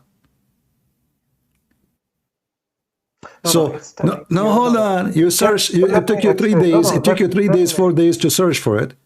It says here. Listen, focus with me, please. You do not know. Neither you do. Did you read any book before this? That means he know how to read. Read the book before this. So you brought me a verse to prove to me that Muhammad he do not know how to read. The fact it says the opposite. It says that before this you did not read any book. Before this, which means you did read this book, but before this book you did not read any book. So this verse actually confirms that Muhammad read if we use it as a word read. If we flip the translation, the word tatlu, to read, that will make it that Muhammad he knew how to read. So in fact, you gave me a verse now based on your translation confirming that Muhammad he knew how to read, how to write, because it says, if I say to you, before this book you did not read any book, that means you did read this book. But how will you, the second sentence, no, did you write any book? How will you? He did not write. Muhammad never wrote books. What does have to do? If I know how to write a book, like all my life, I was able to read and write, but I did not write a book, and then I start writing books. So does that mean before that day I wrote my books, I do not know how to write or read? So Muhammad did not write books. Okay, no problem. But here it says, neither you read any book before this. So you did not read a book before this. That means you did read this. Okay, but in that case, how will you then explain the stories from the Bible and the Torah in the Quran then? Because if you if you remember our conversation, if it's copying, so how will he get this information? What do you mean? Okay. You know, the Quran is talk about the stories from the previous books. So if you haven't Give me one story from the previous book came accurate in the Quran. All of them, they are funny and stupid. Give me one. No, but the stories are there, right? You say the stories are there. So how, in that case, you are also contradicting by yourself, because if he couldn't read those books, how did he copy those, or how did he come up with the stories? Muhammad, he lived with the Jews. First of all, I did not say he did not know how to read. It's you who said that. I said to you, he know how to read. Secondly, I do not need to know, I do not need to read and write to listen. Isn't it in the Quran? In the same, in chapter 9, verse number 60, isn't it saying there that Muhammad was accused that he is an ear? Is that correct? Yeah, I know the words. Okay, why they accuse him that he's an ear? What ear mean? Only just to before go there, because then we're going to change the topic. I will give you this one more verse. You can just No, why he was accused to be an ear? If you can show me the verse, if I remember, it was speaking about like people accuse him, and it's more like it's more like a caution, like if it was copying. If you can just put the verse, then let me see it before I can continue. No, I'm asking you why they say that he is an ear, which means he take whatever he hear. Did Muhammad live between the Jews? Of course not. They were okay. Living there. Yeah, there is also hadith here. All right. So when you live between the Jews, do you hear what the Jews say? You hear, right? Yeah, of course. Yeah. Do you hear what the Christians say? Yeah, of course. So now, if you hear from me that I believe in the Father, the Son, the Holy Spirit, do you need to write and read to know that? Or it's enough to hear it from me, and now you know what I believe? Yeah, if it's enough to hear. Okay. And actually, I believe Muhammad, he knew how to write, how to read. It still does not make him an educated person, because Muhammad, he made big mistake. As an example, Mary, she is the sister of Aaron. As an example, Mary, she is the daughter of Amran. Amran is the father of Aaron. So Muhammad, he think Maryam, yes, in the Old Testament, there's a woman, her name is Maryam, and she is the sister of Aaron and Moses. So the silly Muhammad, he thought that Maryam is the same Maryam is the mother of Jesus. When a Jewish man, he came to Muhammad and he told him, hey, listen, he came to Aisha. Aisha was at home. He told her, well, I heard the messenger saying that Isa, even Isa is a wrong name for Jesus, he is the son, his mother is Maryam, the sister of Aaron. But there is hundreds of years between them. Aisha, she said to him, you are a liar. Then Muhammad, he learned that, and even people of Najran, they told the Muslims, how your prophet, he says such a mistake. So they went back to Muhammad, and now Muhammad, he tried to fix it. So he said at that time they used to call them the names by their ancestors, the great prophets. But this is false, because Aaron is not the great prophet. Actually, he's condemned many places. Even according to Muslims, he allowed the Jews to worship idols. In the same time, it was too late for Muhammad to fix it. Why? Because he said that Mary is the daughter of Imran. To the fact, the whole chapter in the Quran, chapter 3, it's called Ali Imran. So Muhammad, he think all those names mentioned in this chapter are the family of Imran. But Mary, she have nothing to do with Imran. She is not even from the tribe of Imran. So Muhammad, he started talking about Isa, about Zechariah, about Moses, and about Isaac. All of them, this is the family of Imran. But what Imran, what are you talking about? What Imran have to do with this? So suddenly, the father of Moses become the grandfather of Jesus. How such a mistake can happen? So Muhammad, he learned from the Jews, yes. He learned from the Christian, yes, but he learned absolutely false information. He messed up. As an example, you're a prophet, he says, that in the time of Moses, the Samaritan, he misled the people, but at that time there was no Samaritan. What are you talking about? How the Samaritan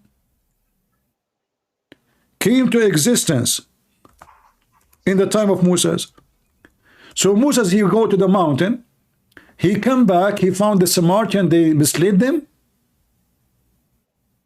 How this happened?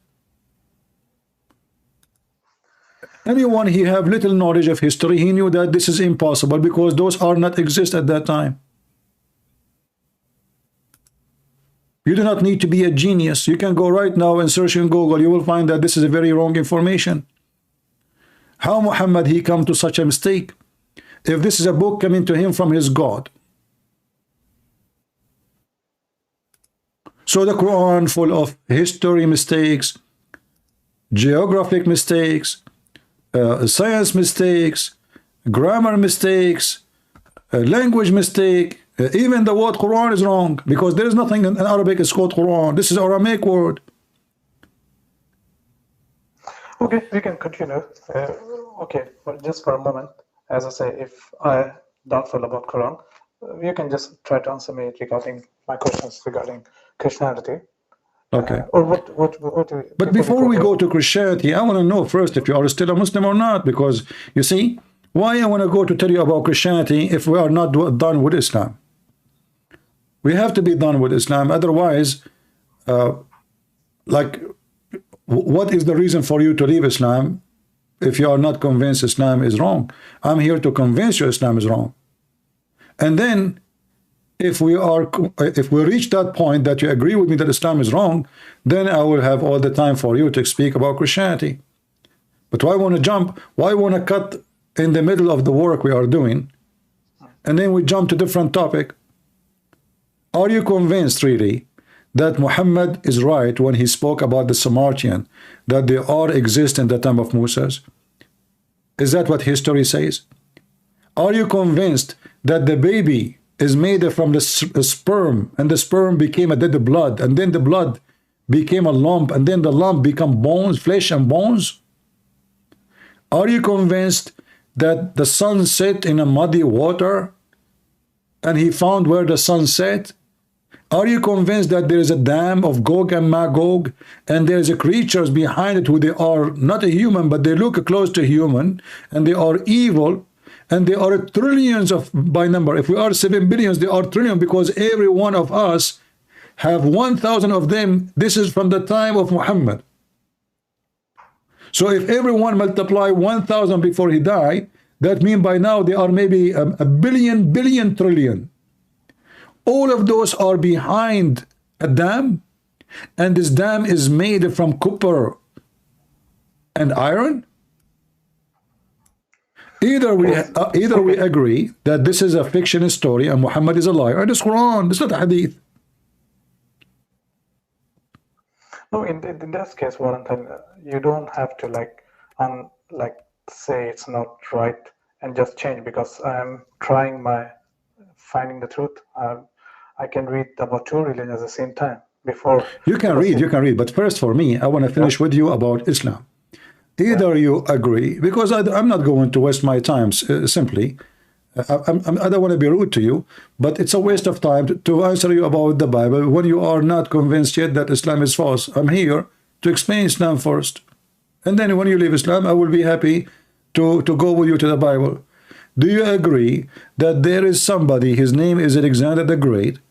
He is in Islam, his name is Mr. Green, because simply he drank from the fountain of youth. You know the story, right? I heard that story, yes. Okay, in that case... Okay, do you believe in the fountain of youth?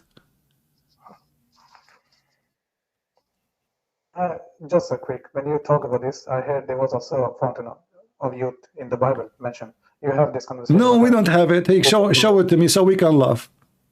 No, but last time when you had this debate, when someone you see, okay, my friend. Yeah? So Muhammad, obviously, he copied legions of his story. This is why chapter 9, verse number 61, 60, speaking about him as an ear. They accused him to be an ear. The Jews, they came to him. They said to him, okay, Muhammad, tell us about what Prophet Zulqarnain he did.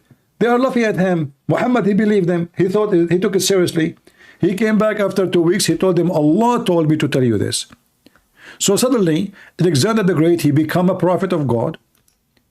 And his name is Zulqarnain because simply he wear a hat with 2 horns. But according to Muhammad, because he wanted to convert his people to Islam, they hit him with the hammer in his head. So he got like boom, boom, you know, boing in his head. He died. Allah resurrected him. He brought him back to life. And then he came back to his people to convert them to Islam. They hit him again with the hammer. So now he have 2 pimples in his head. So he was called the man with the 2 horns. Look at the smart explanation of Muhammad. And now Muhammad will tell them about this man. Who is the one who's talking? Allah. Allah, according to him, that this guy, he guided by Allah. He's a messenger of Allah. And then he, you know, Allah gave him all the mean of victory. Why Allah want to give him all the mean? Because he is a Muslim. Zulqarnain became a Muslim. Since when? Islam hijack everybody. Michael Jackson is a Muslim. Job is a Muslim. Joe Biden is a Muslim. Trump is a Muslim. Christian Prince, he died. We make him Muslim after he died. Just wait. We will say he put his finger up. He was giving, maybe Christian Prince was giving finger to somebody. And then suddenly they will say he was giving Shahada. Just wait. So anyone become famous, they will make him a Muslim. So now Allah is telling the story, and they ask about Zulqarnain, saying, I shall tell you something about his story. Who's talking? Allah. Verily we established for him in earth. Okay, we gave him all the means of every. Why you want to do that? I mean, everybody knows Zulqarnain is a pagan man. So he followed the way until he reached the sitting place of the sun. What the heck is that? Do you believe in this, that the sitting place of the sun? And then he found it sitting in a black muddy spring of water. And he found near it, near what? Near the sun. Can you just explain this? I really don't understand. Like, what's the problem with this? And it can be the English. It's so I don't understand. Like, what's the? If you can just explain to me, it's spring of black mud. What do you mean? It's the problem. There is a legend about the sun goes. You know, a human being, they see sometime boiling water from volcano. Okay. There's a legend that the sun goes and get its heat from those water, from this such a water. So there is a fountain, there's a water, a spring of water, and the reason it is muddy and black because simply this is a volcano, you know, boiling water. So how the sun get its heat? How come at night it get cold and we don't have the heat? Obviously the sun lose it. So the sun goes every day and dump itself in that water and come back the second day full of heat. Where it get the heat? From the water. And then the Muslim, they try to lie to us and they say, well, this is talking about this is how it's appear. But as you see, there's no appear, there's no way it doesn't say he thought, maybe. No, it says he found it. He reached a place where the sun set. He found a spring, not ocean. Zakanek, he says to you, when you go to the ocean, don't you see the sun going in the ocean? Well, this is from the perspective of Zulqarnain. That's false. There's no ocean. This is a spring of water.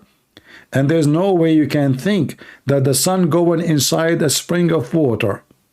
Could you show the explanation of what you're telling? Because well, if we go in the hadith, let's see. This website, the hadith wasn't working. Let us hope it's working now. I don't know. It's not working. You see, I'm trying to open it. It says this hadith cannot be reached.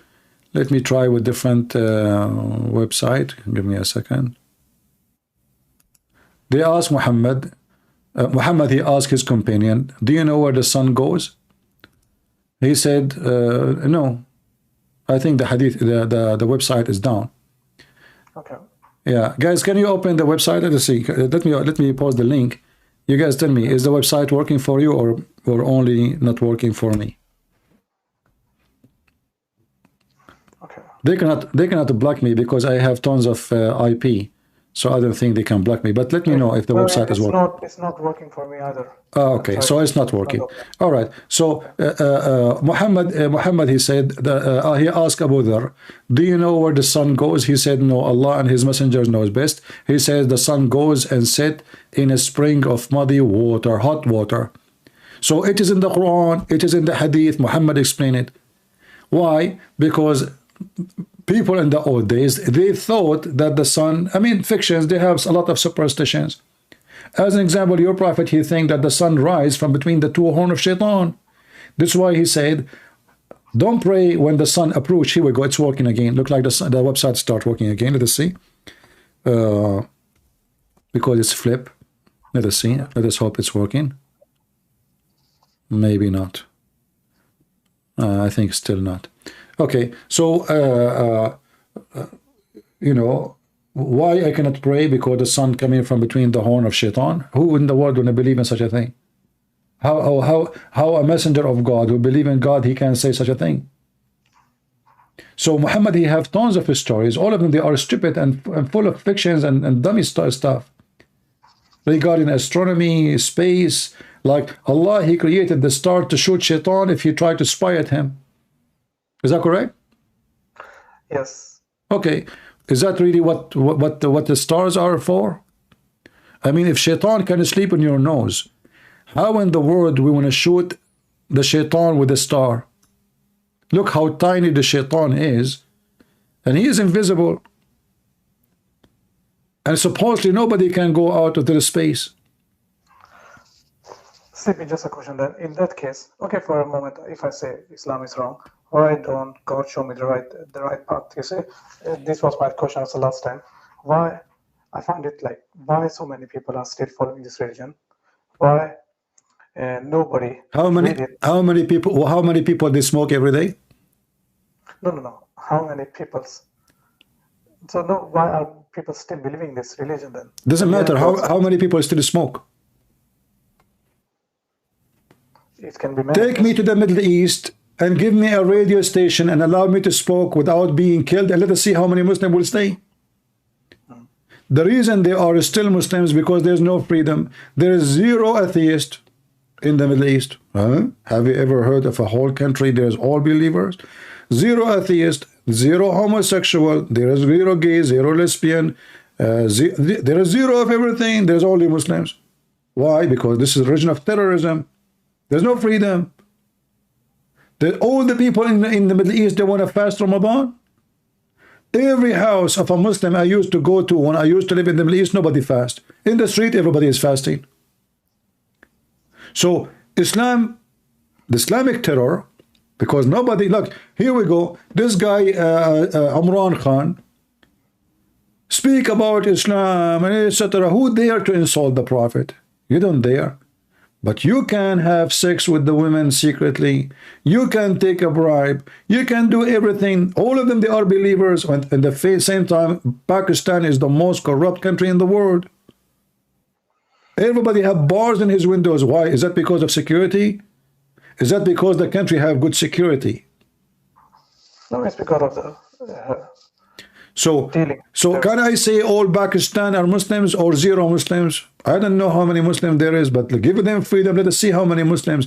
You will not know how many Muslims in a country unless you give them a freedom.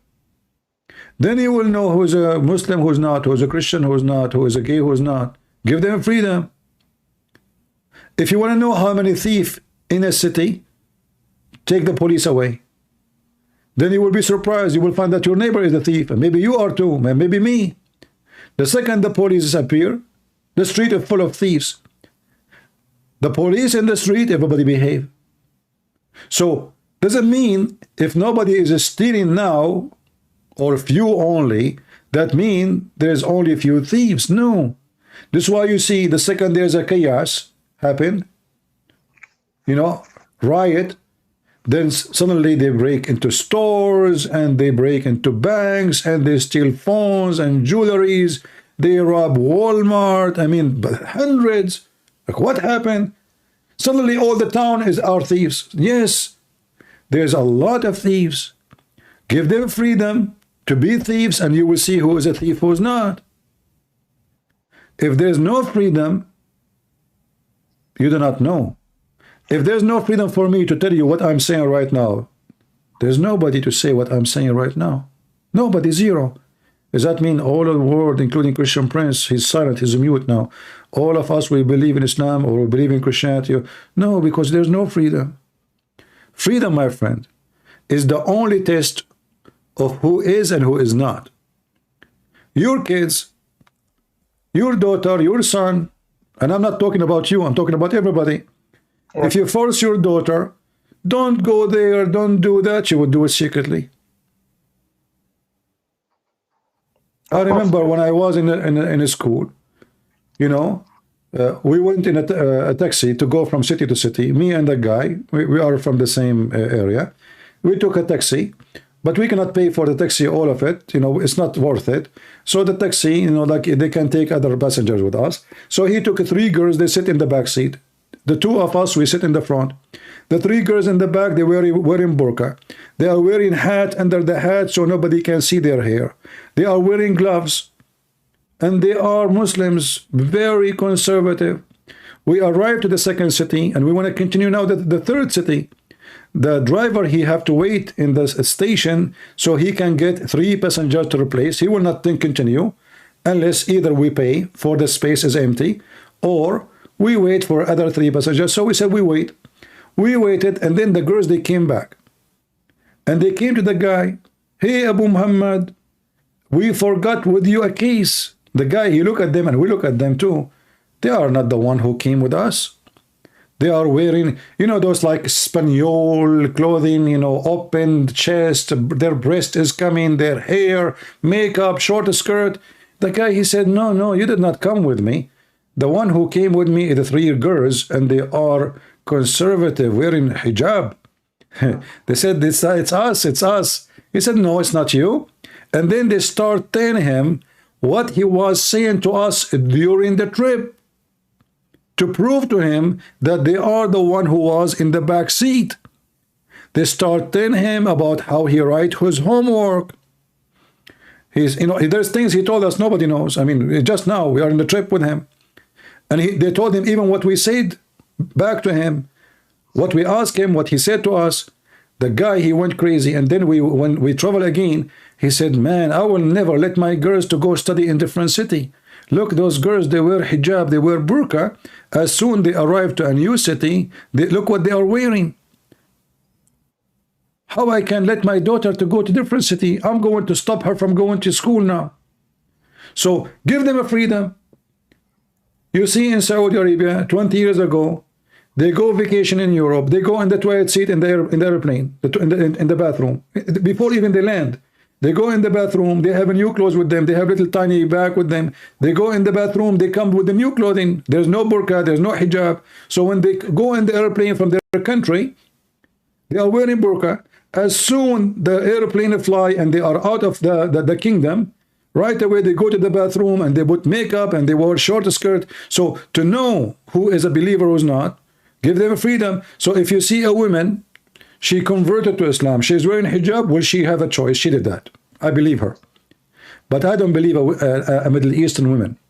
Those are forced to. Freedom, okay, my friend. So freedom. Okay, I'm living in a free country.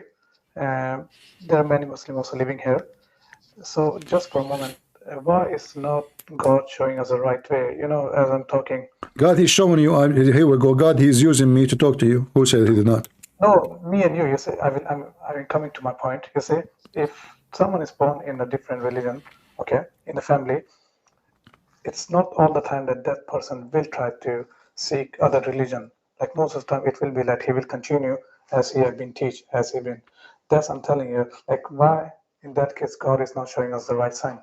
Okay, in that case I'm speaking to you, but can you guarantee like all the peoples, like all Muslims, they are like do it as I'm doing?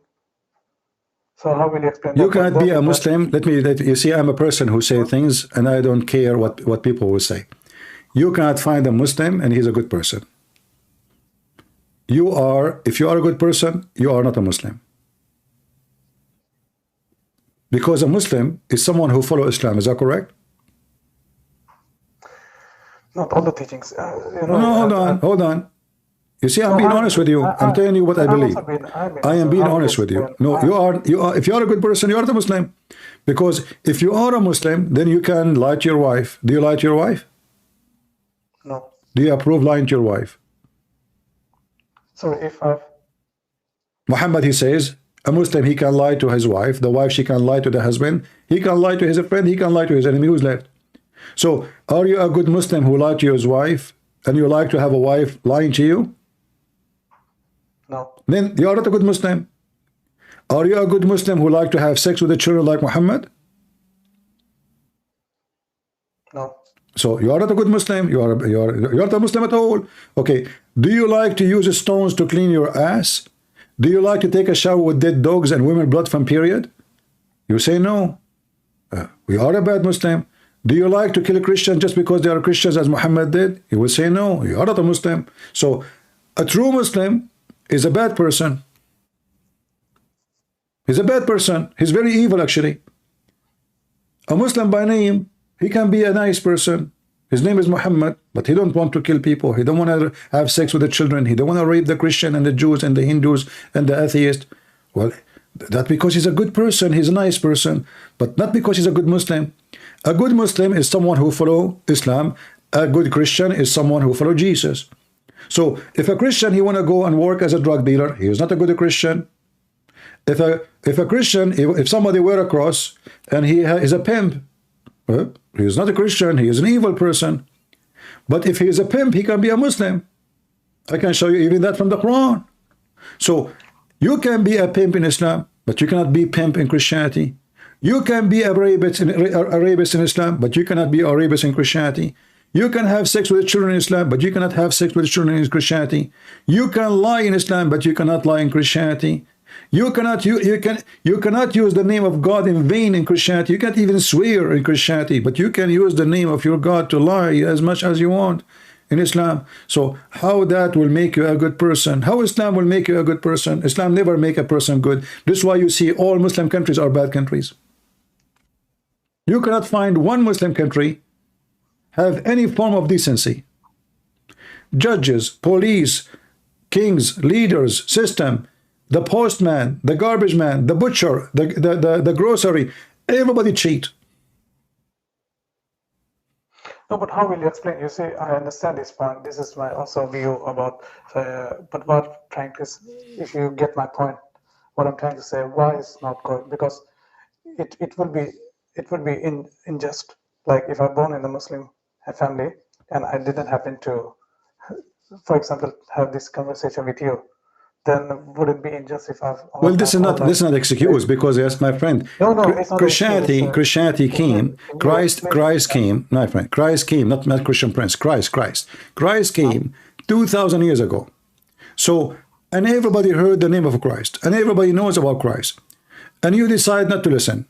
So don't tell me it's not my fault. It's your fault.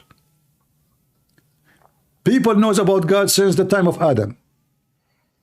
The children of Adam, they knew about God, yet they are misled, and then the flood came. So can they say what is our fault? No, it's their fault.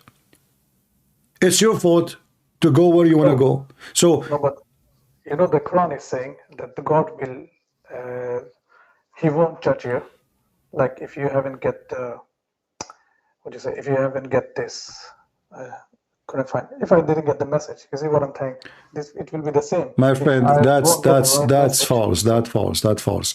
According to the Quran, Allah sent messengers, and He never sent a messenger except in the tongue of the people. According to Muslims, Allah, He sent 124,000 messengers, but they failed to tell us who are they and where they are sent. According to the Muslims, Allah, He warned all mankind, but they fail to tell us where, how, when. So this is always an excuse. Same time, your book talk many time about Christ, talk many time about Abraham, about Isaiah, and then you should notice that the message of Islam is not going in harmony with the message of Abraham. Like, was Abraham a black stone kisser? Did even Abraham go to the Kaaba as the Quran says? In fact, the Quran confirmed that Abraham never was there. The Quran says, if this is a book made by other than Allah, you will find in it what? A lot of contradictions. Yes. But, okay, isn't it the Quran says that the one who built the house, which means the Kaaba, is Abraham? Yes. Okay. But isn't it the Quran says nobody came to Mecca before Muhammad to warn them?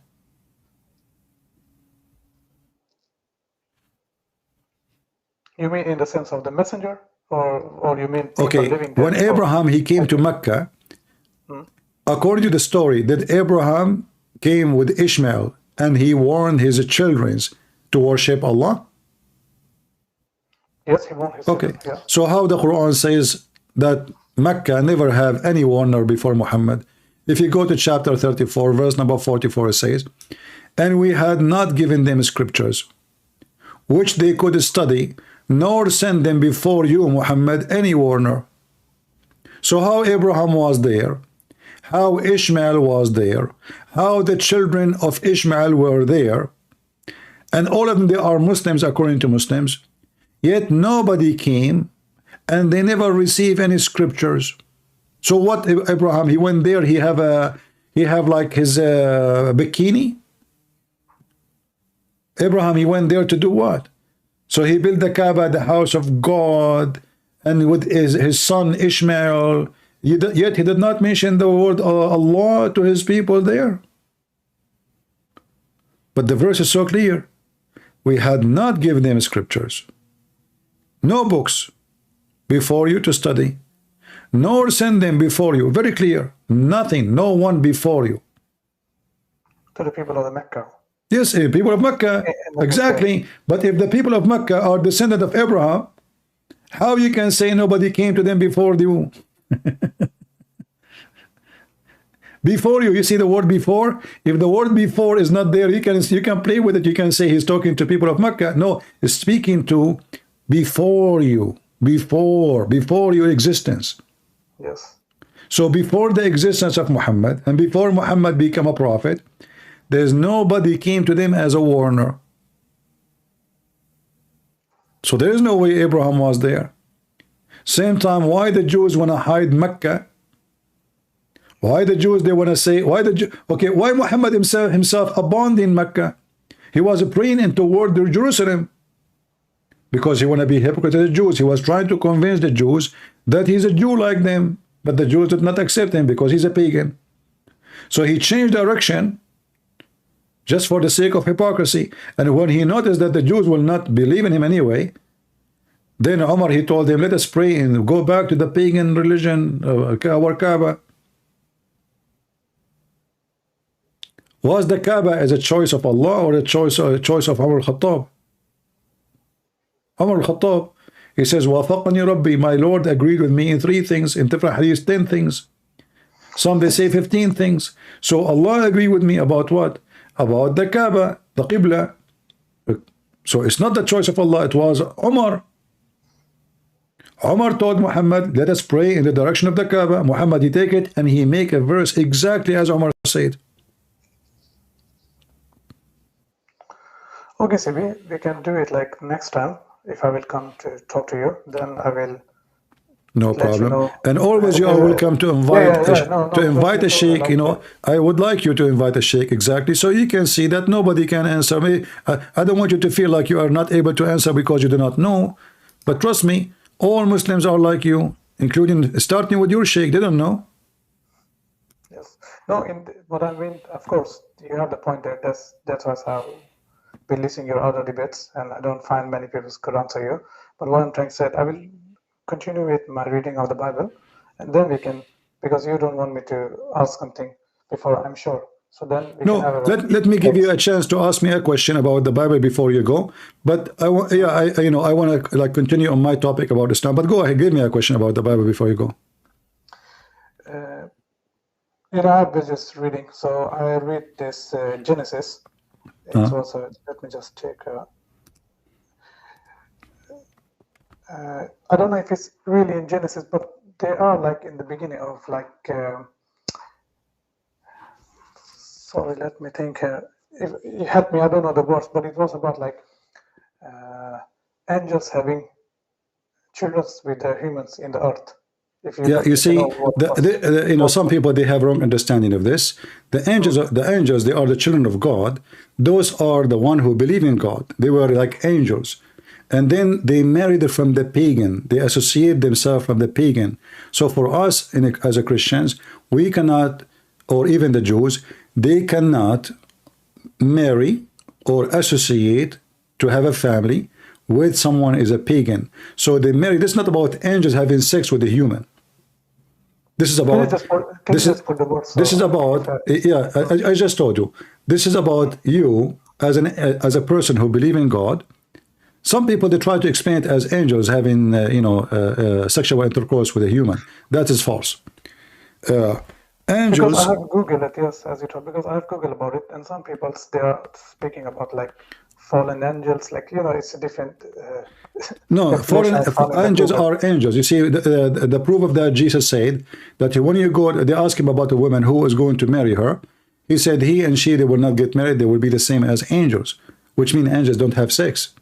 So it's obvious. So angels are not sexual, and they don't have sexual desire, and this is why angels cannot be what it's meant. So the Bible sometimes can you, like when the Bible says I'm a child of God, is that true? I'm not really. I'm not child of God. Is God my father? No. But when we pray, we say our Father, correct? Yes. Okay, but doesn't mean I'm saying, so if you are a foreigner reading my book, they say, oh, the Christian, they are children of God, so that means they believe that God have sex with their mother and they are, born from God. But this is not what we believe. This is the same exactly what you understand about this verse. Those are not angels marrying them. Those are the good ones who associate themselves with the bad ones. So they are falling. But when I Google about this, they call it Nephilim. So how they call them what? People come up with this thing? They call the what? Nephilim. I see if someone is also writing in the chat. They call it Nephilim. Nephilim? Nephilim. Nephilim. Nephilim. Nephilim. Ah, okay. Yeah. So you say so. Yeah, okay. You see.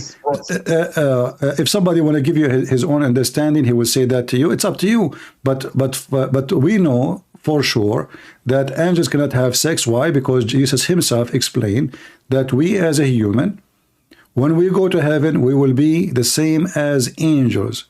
They were asking him, who is going to marry this woman? Who is going to have her? He said he and she, they will not get married. They will be the same as angels. So angels don't get married. It's obvious, it's clear, and explained by Jesus. So nobody can say or claim that this is really what happened.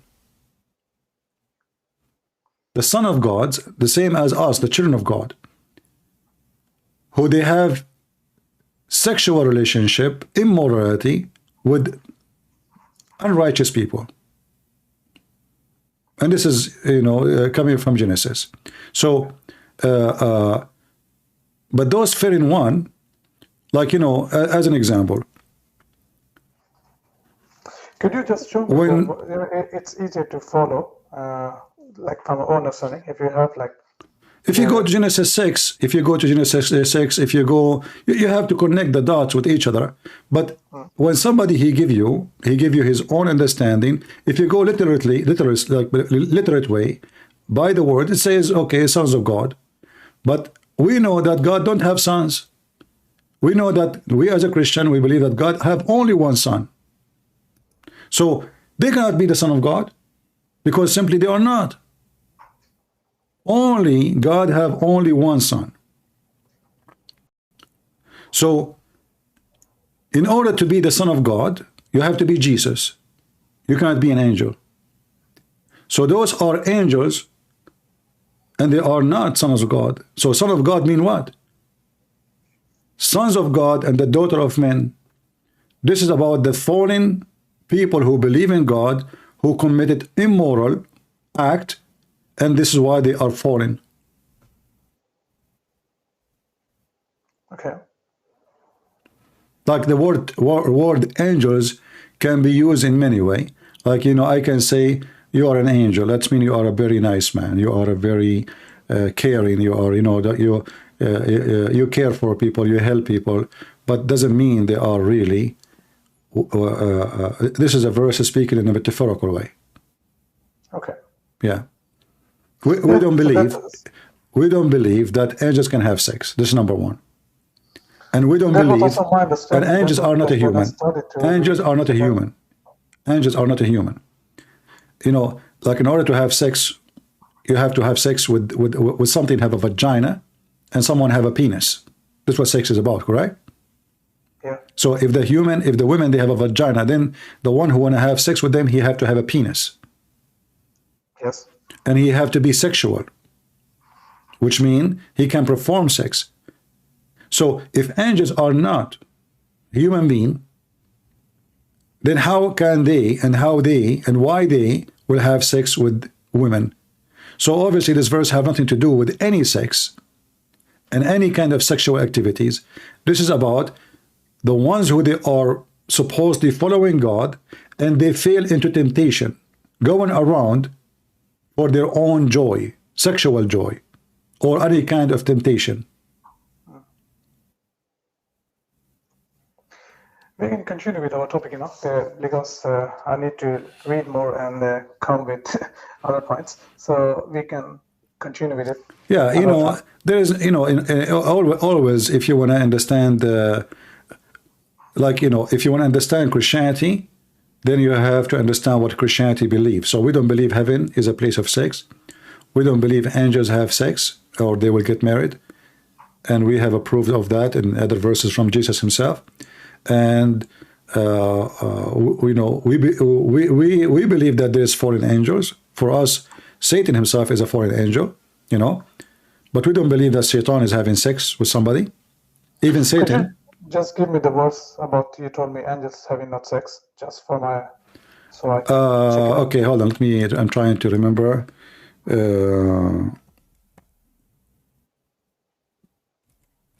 Give me a second.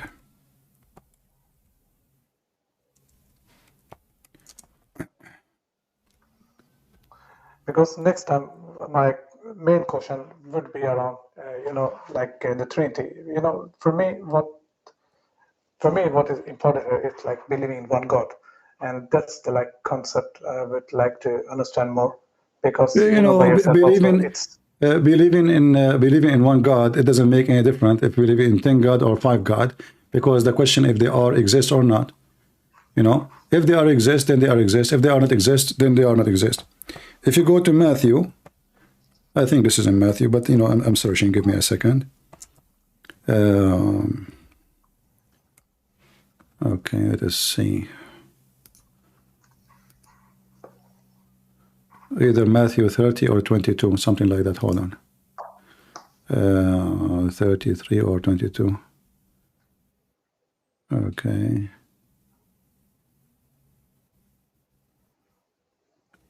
Yeah, maybe Matthew 33. Let's see.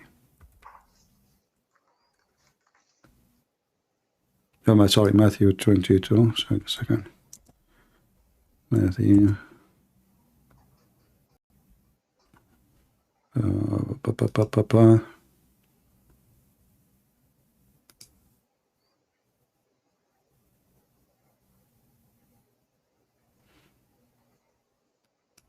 Matthew 22:30. No, there's no 30. Actually, hold on. I'm 20. Sorry, 20. 20. You see, my memory is being eaten. My memory is in the Quran is way more stronger about the Bible, sadly.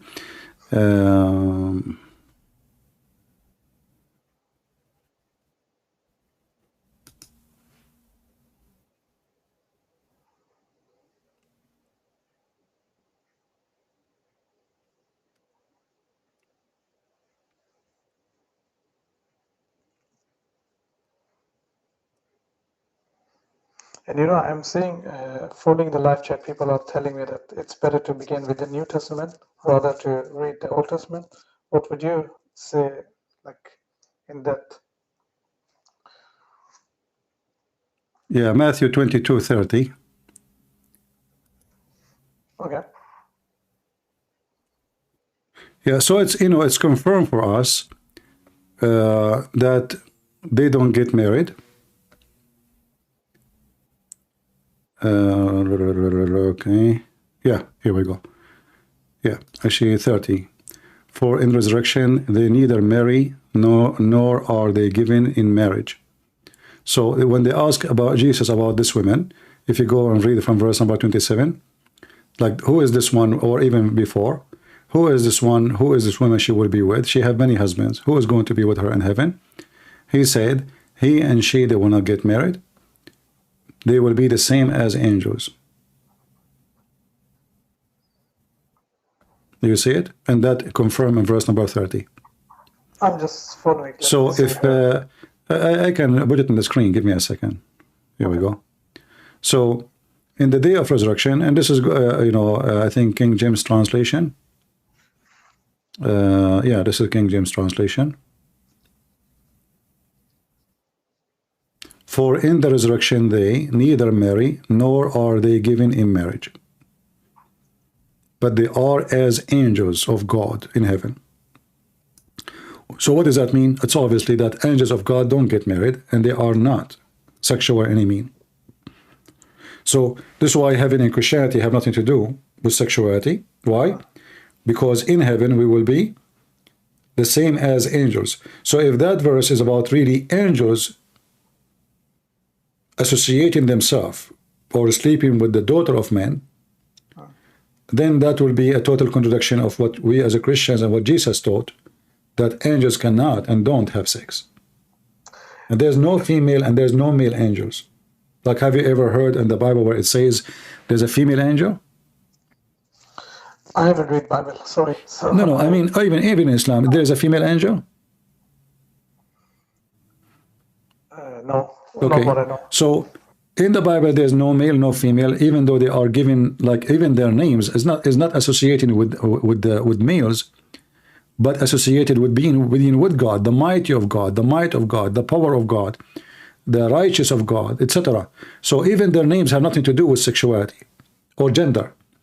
So angels are not to perform sex, and they are not sexual, and they don't have any kind of joy of what we have.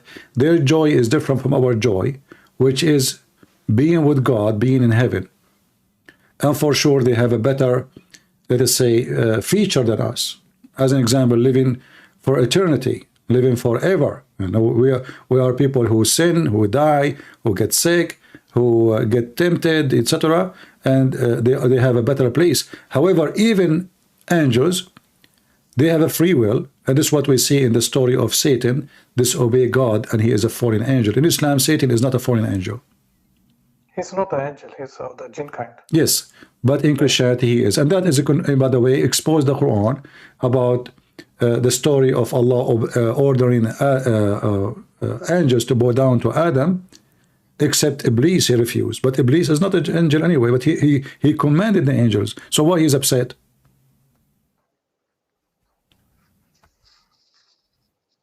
Right? Yes. And you know, I find it very strange that you went all the way to read this angels. I mean, there is way more important things from those who they might, let us say, be a little bit need a special study. I mean, Christianity is not about those foreign angels. Christianity, let us say the book the book of Genesis is not even there. What if the book of Genesis is not there? Still, Christianity we do not need the book of Genesis to know Jesus. The book of Genesis, is a book to tell us how our roots, where we came from, who is our creator, where we are coming from. So if you are trying to study Christianity, then you can advise you to read the gospel, the four gospels. But if you read it from the beginning, about the creation and the history of Judaism and how they became here and how Christ came, then the Old Testament is good for you.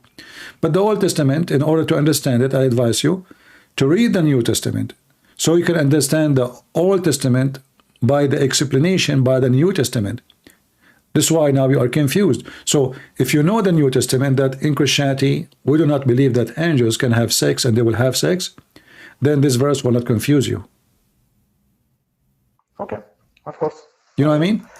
Like now, if I don't know what it says in the New Testament about angels, I will be confused like you. Who are those angels and how they have associate themselves with the daughter of men, and why it says daughter of men? What does that mean? You know, who is the daughter of men? What does that mean? Is that something bad? Is that something good? So I can be confused too, but it's not for those who they are, let us say, in depth with the religion or with the books. They can explain it better. But if I want to go in a literate way, oh, it says angels. So I stuck with the word angels. But all of us, we knew that Christians first believe that there's only one person, he is the Son of God. That is Jesus. But here the verse says there are sons of God. That's the reason why it was not about like, it was because of the word, the sons of God. You see, when it's sons, it's in the plural. Yeah, so sons of God simply is people who belong to God. That's why when we pray, we say our Father. So all the Christians in a metaphorical way, because he is our creator, we are produced by him, made by him, provided by him, so we call him Father, but doesn't mean anything to do with sex. So that the sons of God, they saw the daughter of men, that they were fair, and they took them wives of all which they choose. So this is speaking about the temptation of a human being, how a human being can associate himself with the wicked man. This is why you see in verse number 5 speak about wickedness. And God saw the wickedness of men was great in earth. So in the beginning it says in verse number 2, the sons of God. In verse number 5 it says the wickedness of men. But I thought only angels and daughters of men having sex or having relationship, correct? Yes. So who is the wicked men then? There's no wicked men here. Unless the sons of God, they are men. Of course, yeah, I can see it now. Yeah. And then God said, I will destroy men. So why God don't destroy angels? He should destroy the angels then. If the angels are doing wrong, right? Then he should destroy the angels. You know, when you commit fornication, there's two partners. There's not only one. You don't stone one and you let the other person go, right? So fornication is an act of two. And based on this story here, if there's a fornication, is an act of two. If they are the sons of God and they are angels, then we have to punish both of them, not only one. Where is the angels are being punished? It says then, when God, he said the wickedness of men, that was a great in earth, then he decided to punish them. You know, he said, I will destroy the men whom I have created from the face of the earth, both men and beast. Right? Yeah, I'm okay. reading it, yes. But you don't see there God is destroying angels. Of course, yeah, point right. there. No, but anyway, you might find somebody, he tell you it says angels, it's angels. Well, it's up to him. Who cares? I mean, you know, always to, like when you are watching a movie, some movies, they show you the last scene in the movie as the first 2 seconds, correct? Well, I can stop and I do not need to watch the movie then. Because I saw the first, I saw in the beginning of the movie, the last 2 seconds of the movie. But the joy of the movie is going to be by watching the whole movie so you can understand the last scene. So here, the last scene is going to destroy them. But who? It's explained there, the men, who they are wicked. of course. No, thank you, CP, for this time also. All right. Of course, we can speak next time. All right. Thank you. It was just example. Thank you very much for your time. All right. Take care. And have a great Bye bye. Bye bye.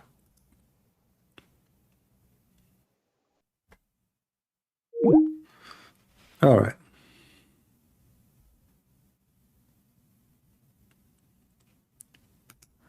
You see, always when you read a phrase, you have to connect the dots, and then you can come to the conclusion.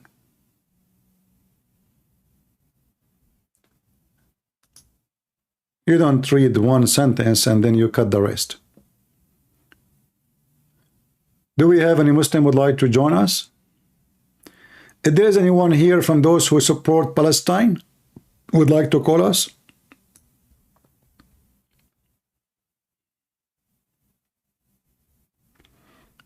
Anyone from those who support Palestine would like to join us? I like to support Palestine too, but I cannot find the Palestinians.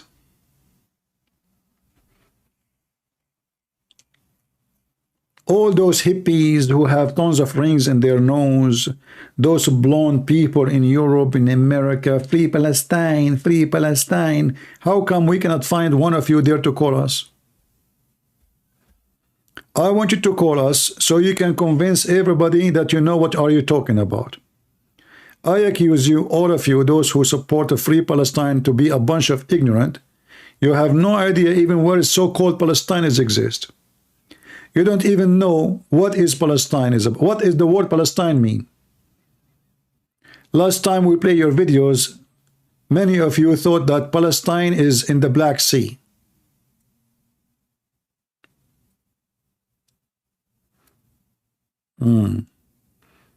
They don't have to use Rumble. They can just call us in Skype. Tell them to call us.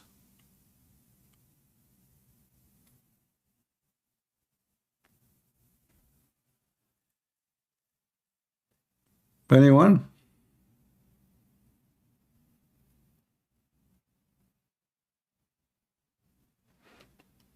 Is the Hadith website is working now? Still not working for me. I don't know what's wrong with this website. Maybe they shut it down because of me.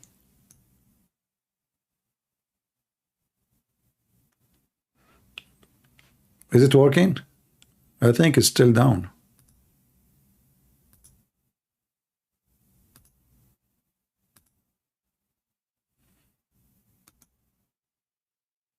Yeah, it's still not working. All right.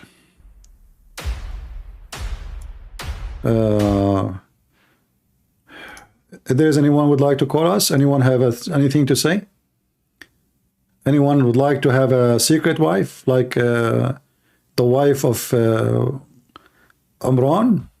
Look at this, man. They scare the hell of me with those. What is that, man? Look at this wife. Ninja. Look how decent she is. Nobody saw her private part before, except 300-400.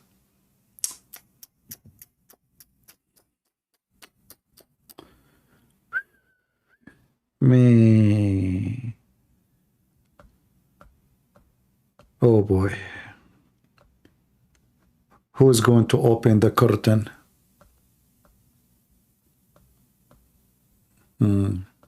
Very decent religion.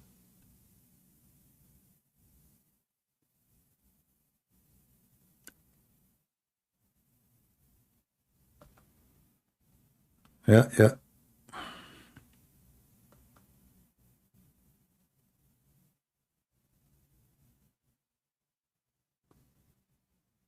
Let us see here.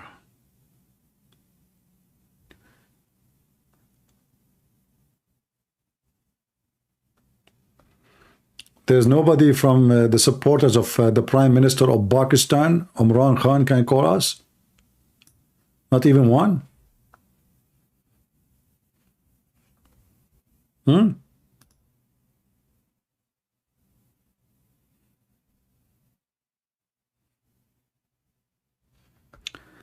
Amriyan.com. I never heard of this website. Let me check it out. Hold on. I mean, you cannot freeze this Rumble to copy something. Okay, hold on. Let us try. Somebody's saying there's a website for hadith. Okay. I think I did search it, did not work. If you search in Arabic, let us see. Okay, I see here, but I don't see the English.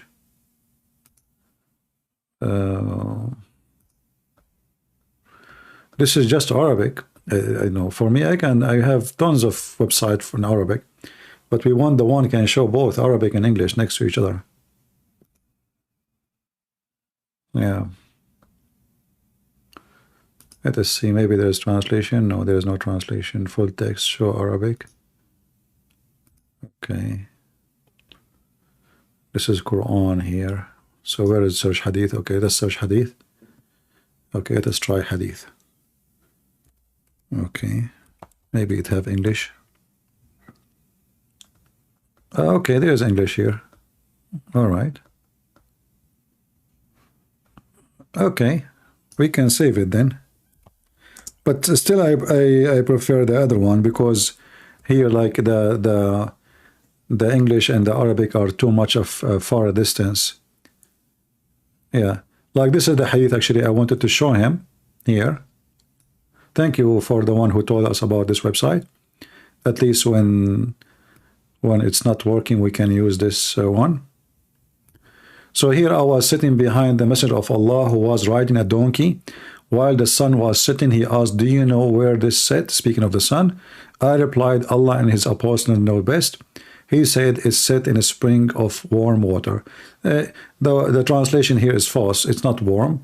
Hamia is blazing hot, not only hot. Very hot. Like extremely crazy hot, like hell. That's why the Quran describes hell as Hamia.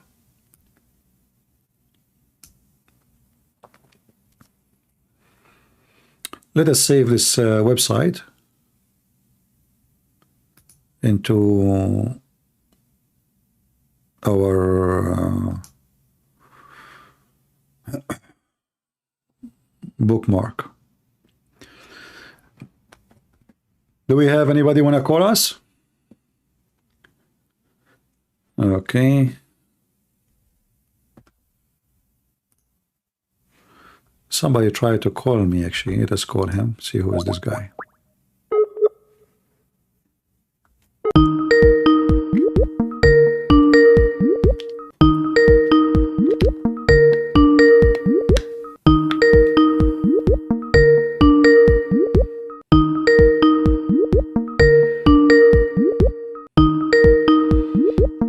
I don't know who is this person. He called, so I'm calling back.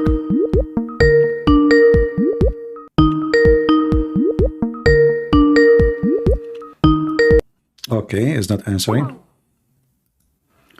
No problem.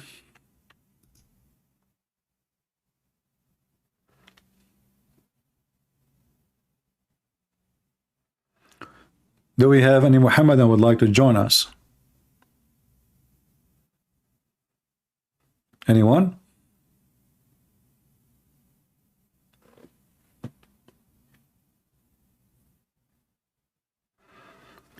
Yeah, those are like they don't want you to see.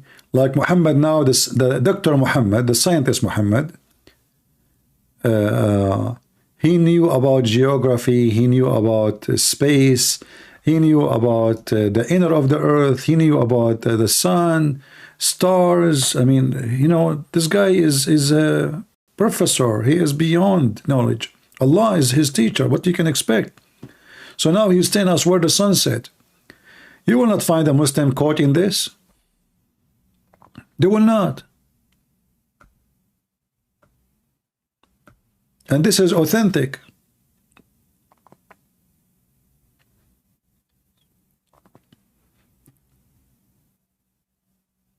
You know, there is people when you go to their house, you see the house clean. Like you look at the floor, it's clean. But don't try to drop your pen and put your head down to pick it up and see what is under the couch or under the bed. Then you will find all the garbage you can imagine is under the couch and under the bed. So what they do, they use the broom and they push the dirt under the bed, under the couch. The house looks clean. But in reality, it's not. And this is Islam. So Muslims, they try to hide those things from you because those things will prove Muhammad in 2 seconds that Muhammad is a fraud. Imagine if this hadith has sort of scientific correctness. The Muslim will make movie about it. They will post it everywhere. They will talk about it everywhere. So now we have it in the Quran, we have the hadith confirm it, and the Muslim, they try to hide it.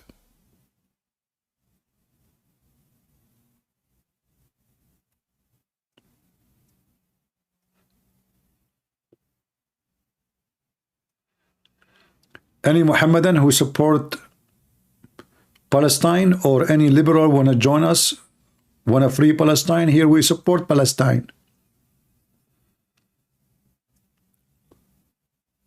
Stupidity.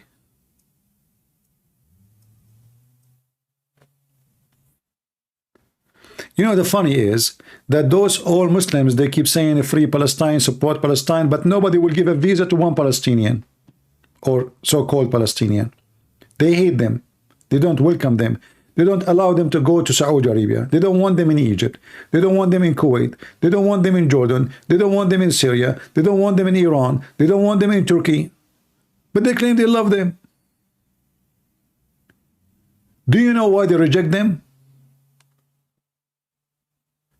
People of Gaza, they are very well known that they are people who they are doing everything is outlaw in this earth.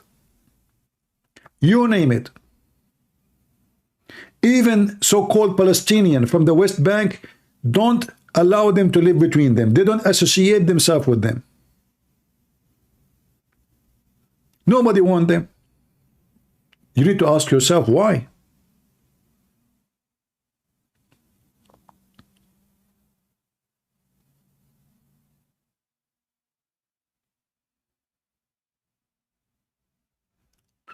Two days ago, actually yesterday, a Muslim from Russia and another Muslim, I think from Tajikistan, two Muslims, and supposedly they are from the Islamic State, they attack a church in Turkey, so-called Turkey. They start shooting at people and they killed one Christian. And they were shouting Allahu Akbar.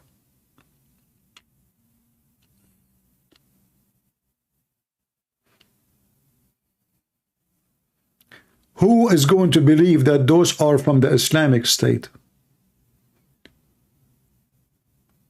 I don't.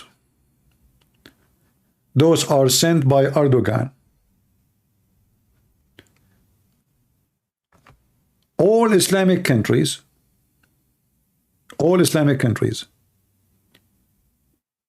they use terrorists, the intelligence on those, the same as the American, even American, they use them. CIA, they use Osama bin Laden. So they free them from jail. I mean, they have them in jail. Why you free them? They free them in jail. Second day, they go and do an attack, and then they take them back to jail. Are you kidding me?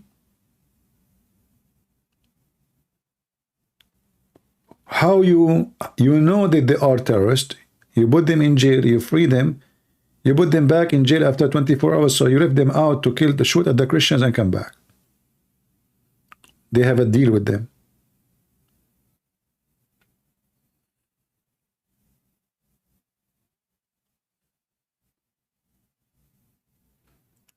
There is nothing is called Istanbul. This is the Constantinople and this is Constantinia. Don't use the word Istanbul. You know what Istanbul is? Islambul. So they took our city, they took our churches, they changed the name and make it Islamic name. And then you yourself, you use the Islamic name instead of the Christian name, the true name. This is a city, we are going to have it back sooner or later. If not by me, by my children, if not by my children, by the children of my children.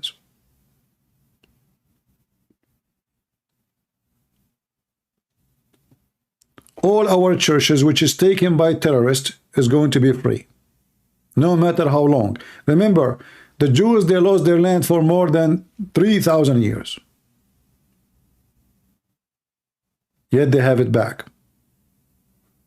So don't think that the time can change anything.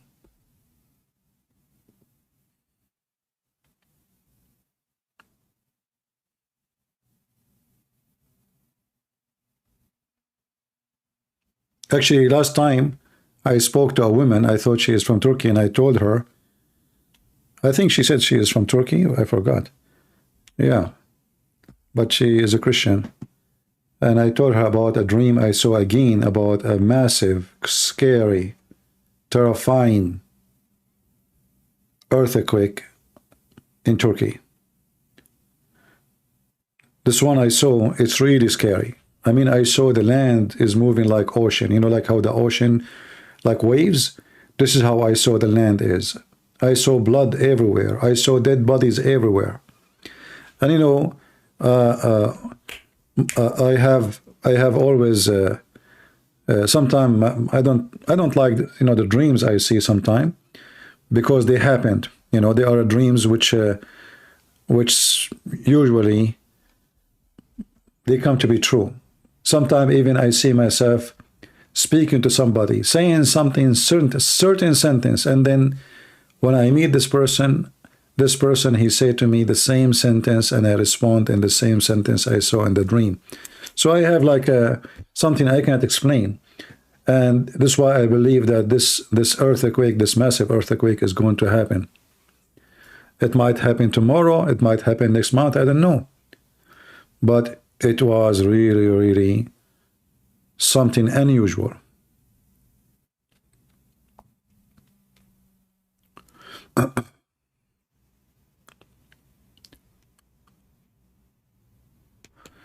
Do we have any Muhammadan?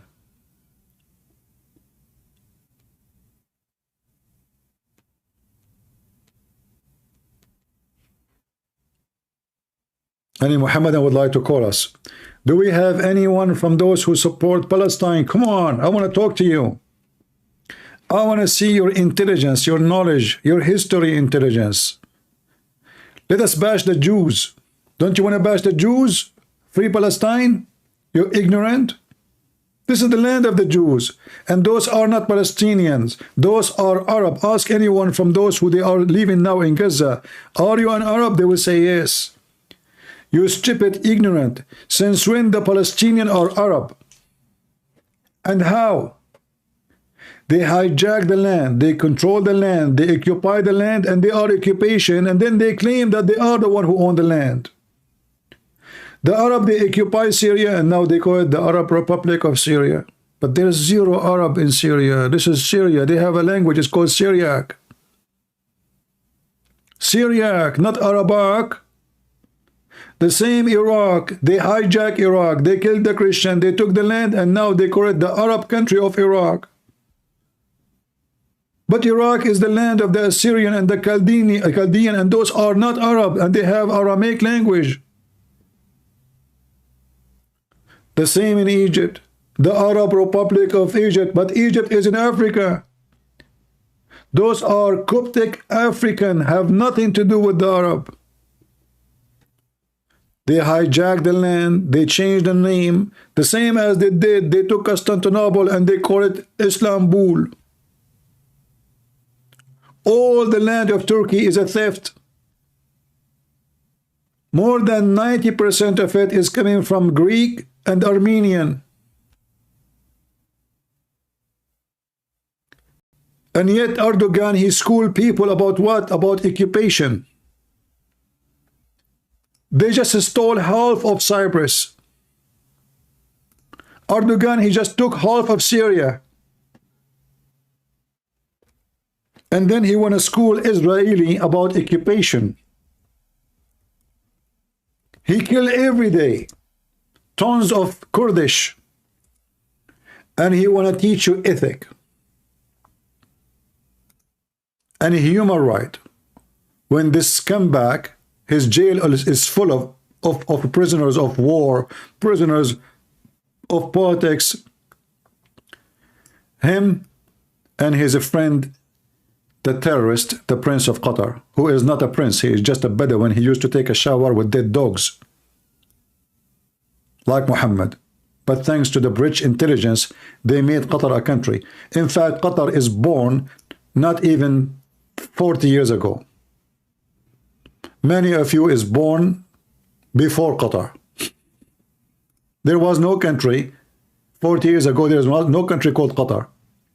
But thanks for the oil, the European and the American, they decide to give birth to Qatar so they can be small country and yet they can control it.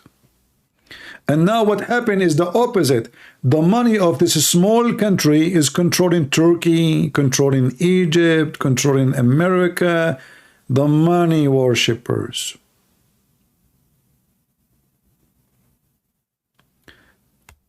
Someone explained to me what muta. Muta is you renting a woman for sex and you call it marriage.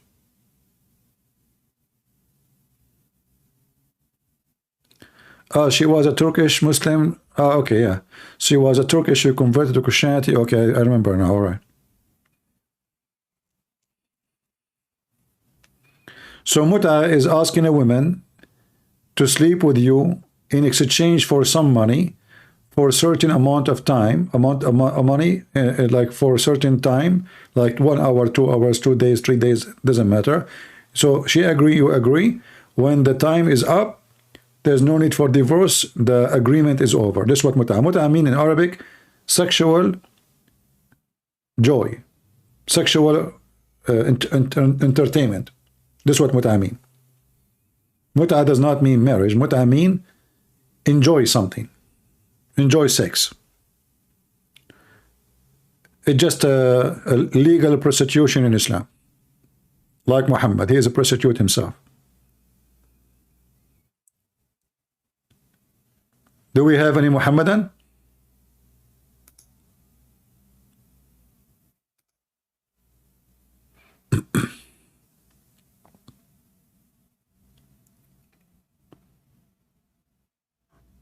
Let us see. And I was watching the news today in Israel, and I don't understand really what they are trying to do in Israel. I saw they are allowing those terrorists, they come back to the territory which they just freed, and I don't know why. I have no idea what the Israeli plan is.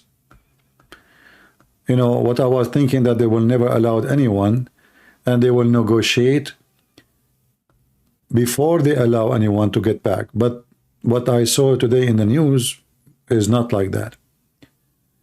They are allowing people to come back already to the north of Gaza, which means all the work they have done is useless, because now Hamas will come back and they will build towns. Okay, what a big deal. I don't know how the Israeli are functioning and what they are planning to do, but I don't like what they are doing, and I don't think they are doing the right thing.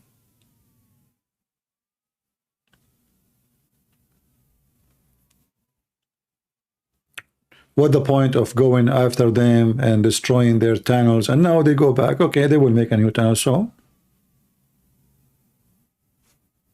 Hamas, they will come back. Actually, I heard in the news, even Hamas police are already back in north of Gaza.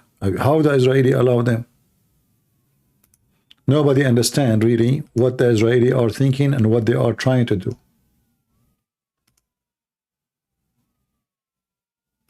I have no idea. But I have a very bad feeling about their plan. It doesn't sound smart, it doesn't sound right. But I hope I'm wrong. Let us hope so.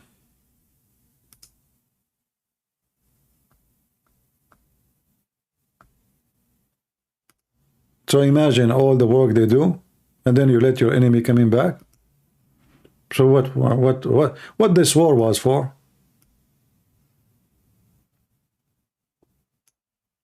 Just to destroy buildings and destroy tunnels? As soon the war stops, they will receive hundreds of billions of dollars. Money will come like rain.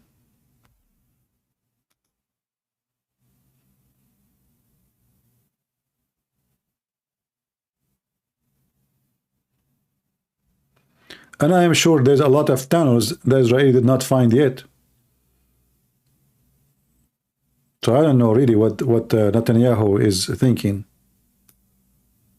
I think the Israelis are under the influence and the threat of the American, and they are following them, and they are making a big mistake by doing so.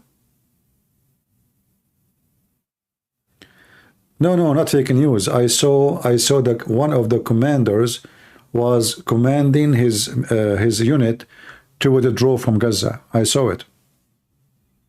You know, he was saying to them, you fought like heroes, like lions. It's time for us to withdraw. And this was in a very official Israeli news agency.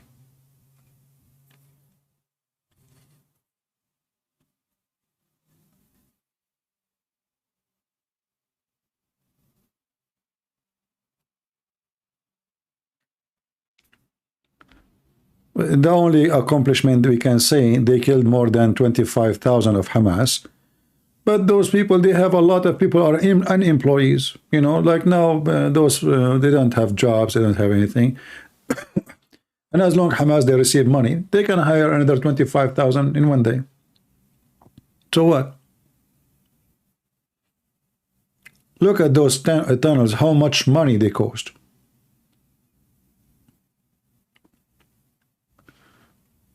The only thing that now the Israeli, they have to watch carefully from now on. But I don't trust really. I mean, if it happened before, it can happen again. I mean, look at this. 20 years doing this, and the Israeli did not notice.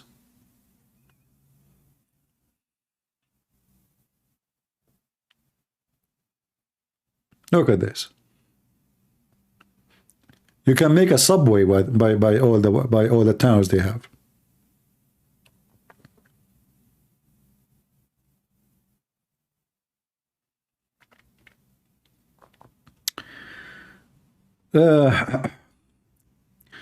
I know. You see, this is election year, and Netanyahu, he have a very bad situation. The Hamas, they have still the hostages. The Israeli, they are weak people because they are, let us say, civil. You know, when you are civil, you are weak. Sadly, you know, they are the democracy. They are striking today in the street against Netanyahu. I mean, have you ever heard of a nation they go striking, protesting when they're still at war? Wait, what this protest will do? So I don't see a bright future for Israel with those Israeli. People who they are not willing to fight the enemy until they destroy him and finish the job, they will never finish any job. And the enemy will come back to you. You are just pushing it one day more. We know that those Hamas, they will never go for peace. Hamas is the Palestinian. It's the truth. They are the people of Gaza. They lie when they say people of Gaza have nothing to do with Hamas. Hamas, all of them, they are from Gaza, and they are the people of Gaza. Their mothers is the mother of Gaza. Their children are children of Gaza. Their uncles, they are people of Gaza. So when they say to you civilian, that's a big fat lie. As we saw, even the UNRWA, which is the United Nations organization, it is Hamas too. So everything in Gaza is Hamas, which means is terrorist.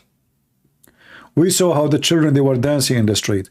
So now if the Israeli, after all this work, as you see in the screen, they withdraw, okay, we give you a trash land.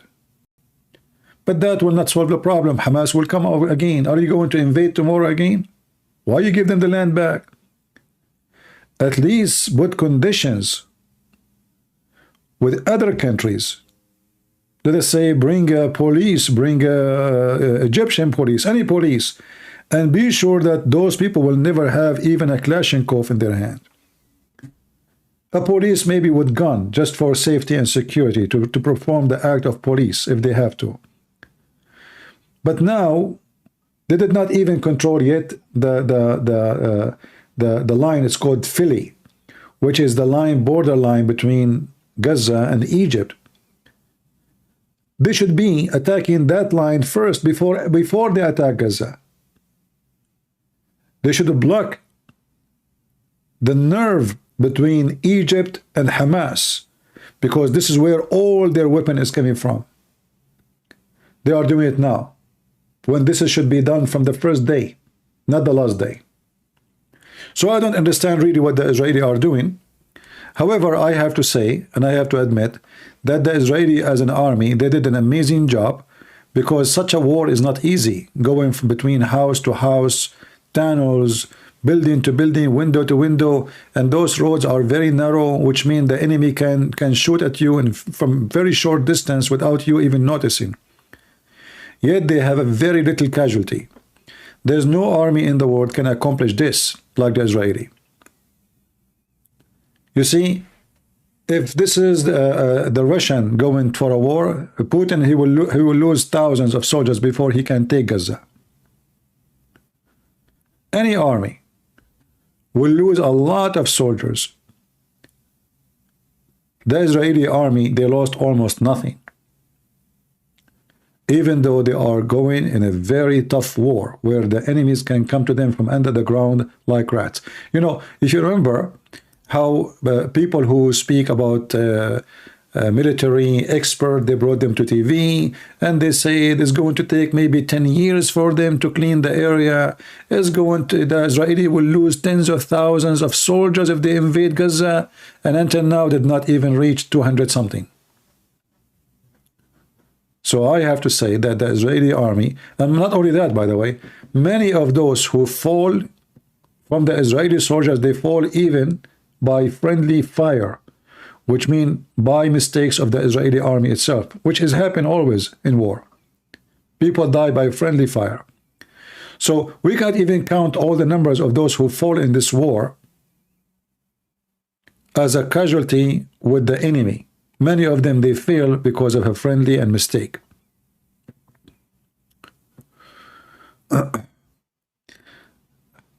All right, let us see if anyone want to contact us in Skype. I don't see anybody.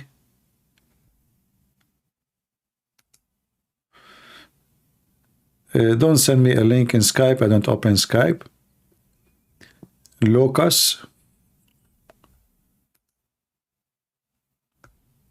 Don't give me links. I don't open them. They should not be worried about Hezbollah, because Hezbollah is way easier than fighting Hamas. Hezbollah is not inside Israel, and Hezbollah can be demolished in south of Lebanon very easy, very fast, and you can hit their target in a massive way in south of Lebanon and in the south of Beirut. Hezbollah is way easier than fighting Hamas. For a very simple reason, you don't need even to go in the ground in between their houses. This is why Hezbollah don't dare really to do any kind of massive attack. They are just shooting. It's like, Hezbollah now is acting like a dog who bark at the bear. The dog don't dare to attack the bear, but he bark. He knew he can do nothing to the bear. So all the militant of Iran, they are acting like dogs. They bark at America, they bark at Israel, but they knew they are no match. That's why Iran don't dare. They say it's our dogs, not us. And if Trump, he won the election, and I am hoping that Trump, he will win, and Trump will not do as he did last time in the last 4 years.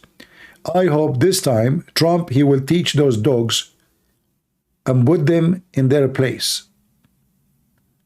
I hope he will not be coward, because last time when he was a president, he acted as a coward. Iranian, they hit our soldiers and he did nothing.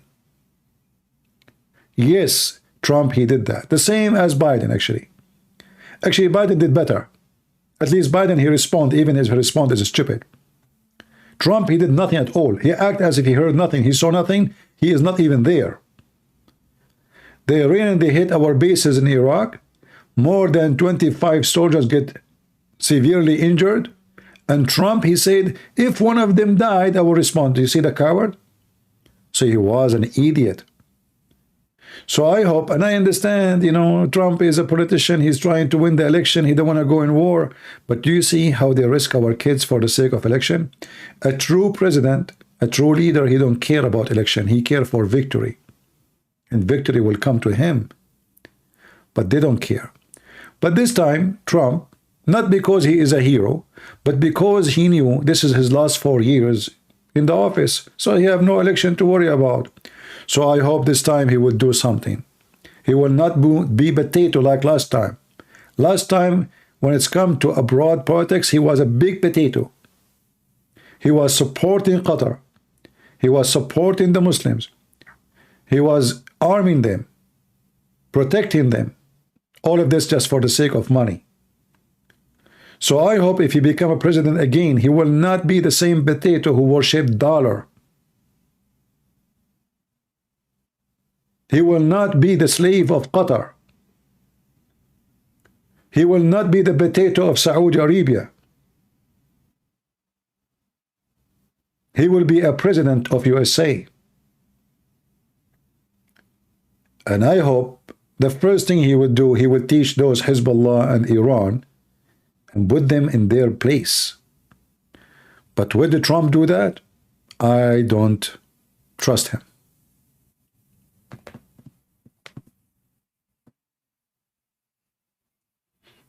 I don't trust any of them, actually. They say to us something before election and they do the opposite after the election. All of them. Democrat, Republican, you name it. They are a bunch of liars.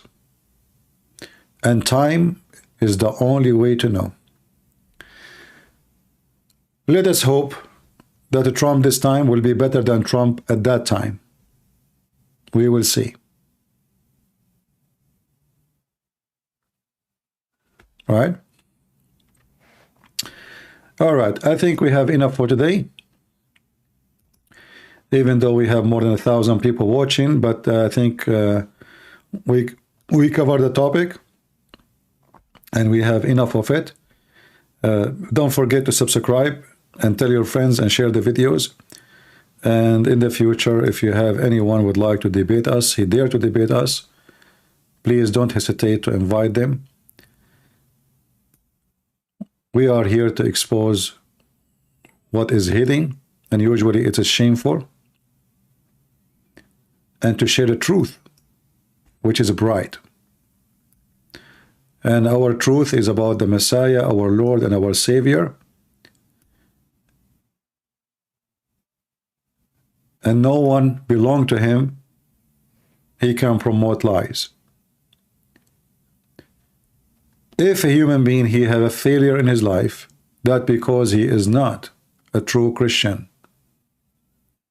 Because even if you fail in finance, even if your health is collapsing, even if the whole world betray you, you are not a loser. You are a loser only when you betray your Lord the Messiah. The Lord, he says, the one who deny me, I will deny him. So let the whole world deny you, but never deny your Lord. For this is the only treasure you have. Your health is not yours. Sooner or later you will lose it. You are young, you will get old.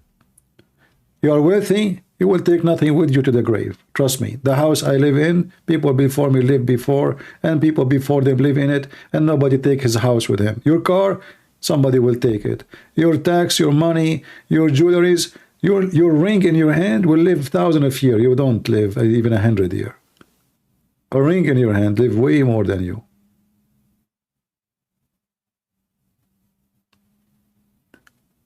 But your soul is going to live forever, either with the Lord or without him, which means in hell. So don't cry for being poor, for blessed are the poor, Jesus said. Don't cry for being sick, because sickness most of the time brings us close to the Lord. You know, when we are healthy, we jump, you know, I'm young, I'm jumping, I'm strong. Look at my muscles. You stand in front of the mirror and you start playing with your hands. Look how strong I am. And then you find that you are not really strong. A little bacteria can kill you. A little tumor can destroy you. A little pimple in your tongue can make you not enjoy food. You'll find that how easy you are can be crushed. And you know what crushed mean? Crushed mean being smashed. Because you have always the wrong investment. The only true investment is when you are investing with your Lord. Your faith will make you always healthy even when you are sick. Your faith will make you always happy even when you have so little. Because when you have faith, you have appreciation. Before you eat, you say, thank you, Lord, for this little bread I have. You are thankful. A person who have a big meal, he have a big house, he have a lot of cars, he is not thankful. He want more. Never happy. That's why you see rich people committing suicide. In fact, you don't see poor people committing suicide. You see that those who have wealth, those who they are spoiled, those who don't even need to work, is the one who commits suicide.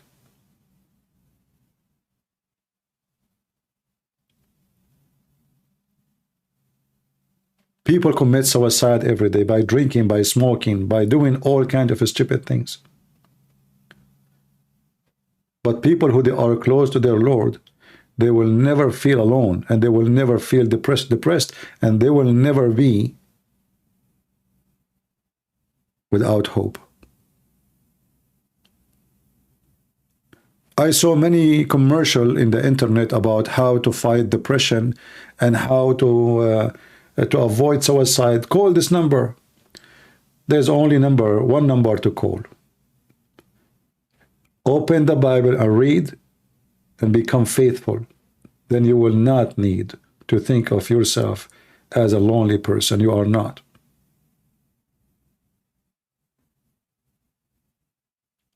You do not need a line to discuss suicide.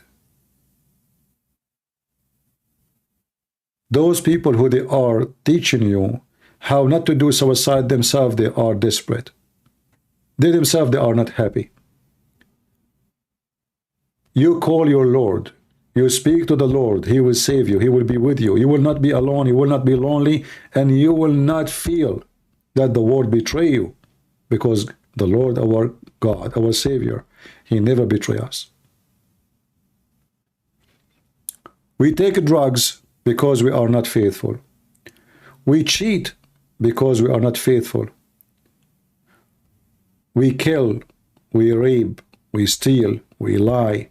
We do all kinds of things for very simple reason. We are betraying the Lord. And then when we betray the Lord, well, our journey of betrayal will start, and it's endless. And then the whole world will betray us, because we are betraying everybody. From their fruits you shall know them. So be sure that you love your Lord so you can enjoy your food. And I'm not giving you a speech. I'm a person, I went through a lot of harsh time. I told you before, I went through time, even I don't have a heat in my house. For the whole winter, when the degrees went -17, -18, -19, I don't have a heat in my place and I go live on air.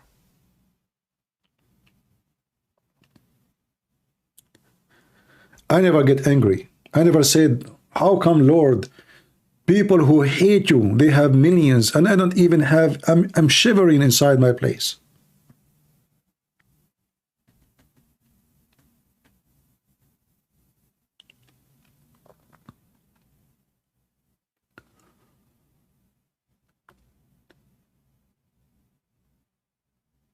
You will be tested.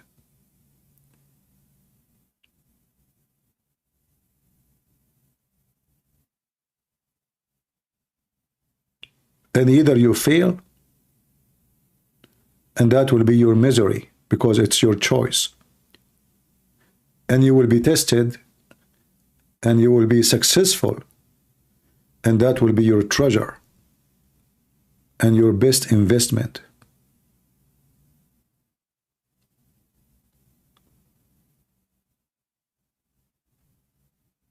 Every human being, he have his own pain in life. There's some of you lost a beloved person. There's some of you suffering from illness, physical illness, spiritual illness.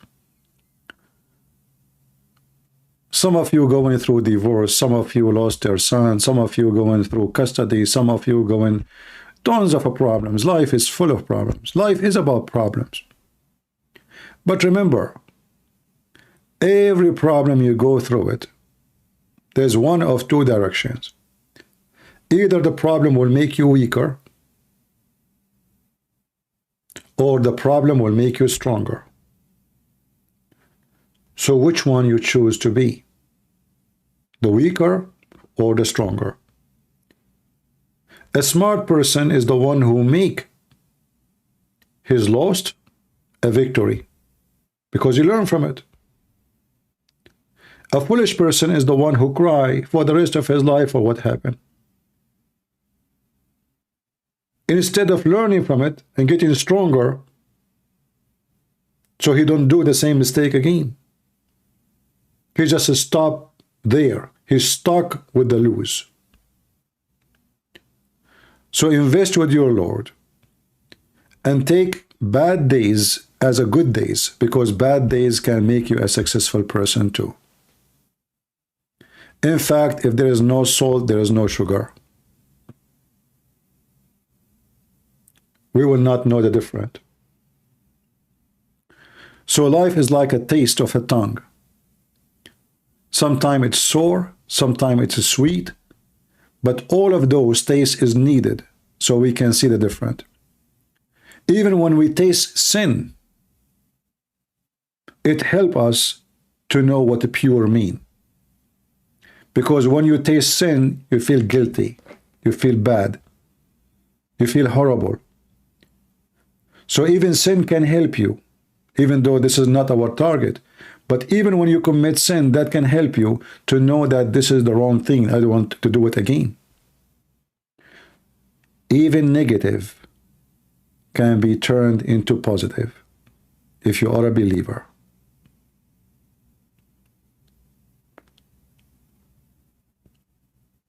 When a woman, she marry a man and the man is a bad person, and here the word bad is very flexible. He can be bad because he's cheap. He can be bad because he's drunk. He can be bad because he's lazy. He can be bad because he's a liar. I don't know. There's tons of things about bad. But what about you, the good women? Are you a good woman? Most of the time, we see the bad of the person in front of us or our partner of life. But we don't look in the mirror and see how good we are, how big our mouth, how bad our words, how rude we are, how lazy we are. Many, they want a successful marriage or successful family, but nobody give the effort. So I say to you, if you are a man and you are lazy, fix it. It's not good for you. Your wife, she will not respect you. If you are a liar, your son will not respect you. If you are a bad-mouthing person, who is going to trust you? You bad-mouth everybody, and then everybody will bad-mouth you. So learn from your mistakes, and this is same for the women. Same for the child. Respect your parents if you want your children to respect you one day.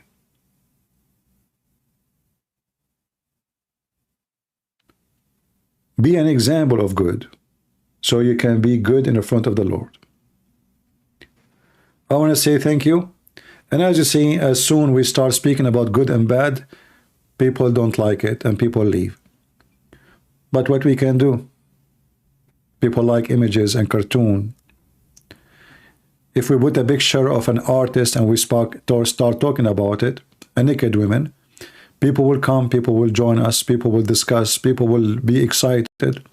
We speak about God, people don't care, right? Why do they want to care? Just put a picture of a naked woman in the screen and see how many people will talk about it. Put a picture of a famous person, Tucker Carlson, who claimed to be Christians, yet he go to interview a pimp. We don't care really who like what we say and who don't.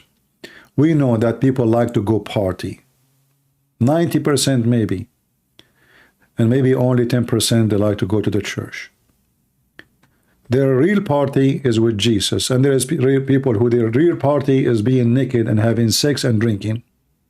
Wherever one goes where he belongs. The fly go to the garbage, and the bees they go to the flower. And we know who is our flower.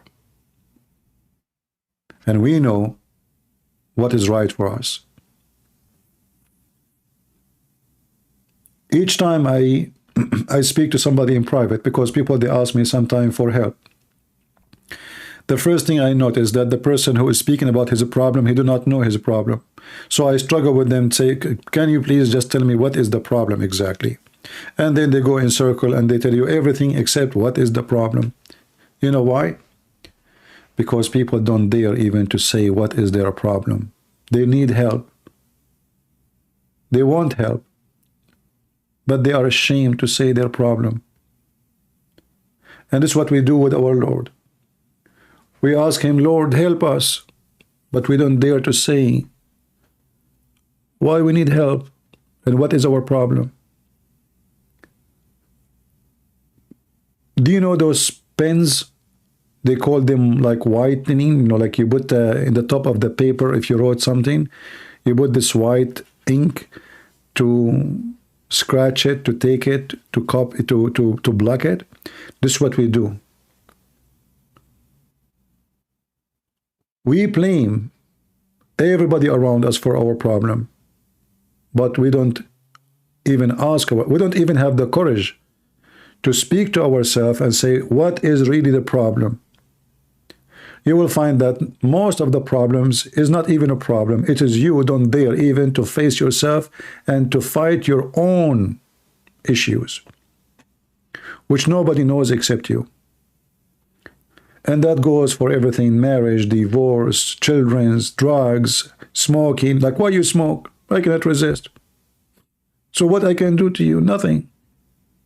What do you mean you cannot resist? Why? I am addicted. Why you are addicted? So fight it. You can fight it. How come I don't smoke? So they are asking people for help for something no one can help them except themselves. In other way, I find that people, they are looking for, let us say, they cry out, not because really they have a problem,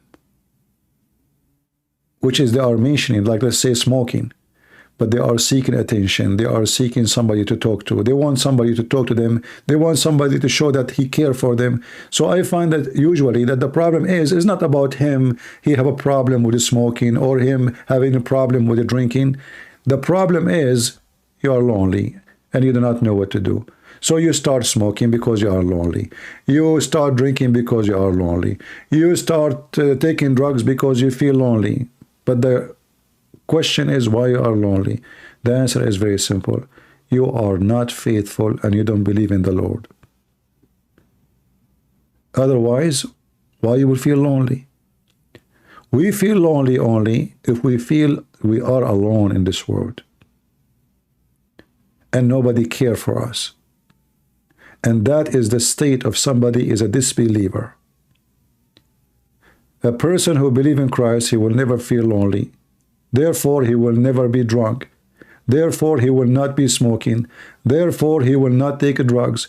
Therefore, he will not start putting tattoo after tattoo after tattoo over his skin until his skin became like a rag coming from Asia or from Iran. Oh, the craft. And what are you doing? Why you keep putting tattoo over your body? Because you feel lonely. You are bored. You don't know what to do with yourself.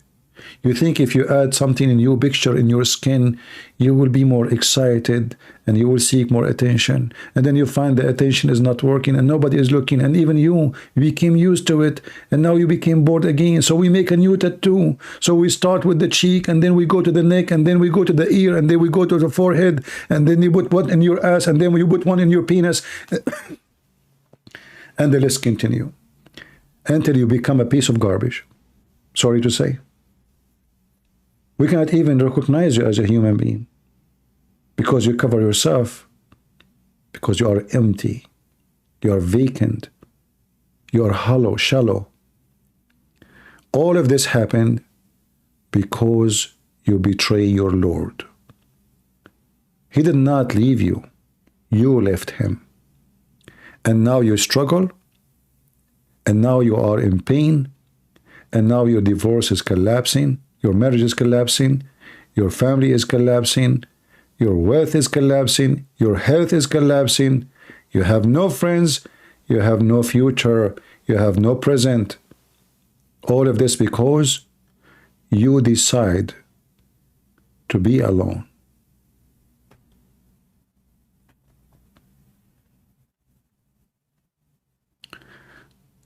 So I say, most of people I speak to, they don't have a problem really, except being unfaithful. Because if you are faithful, all those problems will not be existing. So I say and I advise you to start with your faith. String your faith so you can string all. It's like faith is like a vitamin, is a collection of vitamin of everything. Like, you know, there's food, certain food can make your hair better. Other food can make your skin better. Other food can make your vision better. Faith is a food for every single part of you. Your brain, your heart, your soul, your skin, your body, everything of you. When we have faith, we feel strong, even though we are weak. When we have faith, we feel healthy, even though we might be not, physically. But look what happened. I'm happy even when I have pain. I feel healthy even when I'm sick. I feel wealthy even when I'm poor. I don't feel alone, so now I'm happy. So what is else a human being is seeking? You try to seek money to be happy. This is what the money for. People want to be happy. They think by money they will be happy. They say to you, you can buy everything with money, which is not true. Because you will notice that the first thing money do to you, you are not happy. The more you drink, you are not happy. The more you go party, you are sad. The more you vomit. And the more you receive diseases. And the more you are corrupt. Money corrupt you, doesn't make you better. If I have the money of this guy Elon Musk, do you think I will be here? Money will corrupt me. Do you know how many people will call me? How many people will be waiting outside for me? How many people they are interested to have interview with me? How much proud I will be and how much busy with money and business I will be? Do you think I will be having time for you to speak to you and speak about God? Money will corrupt me.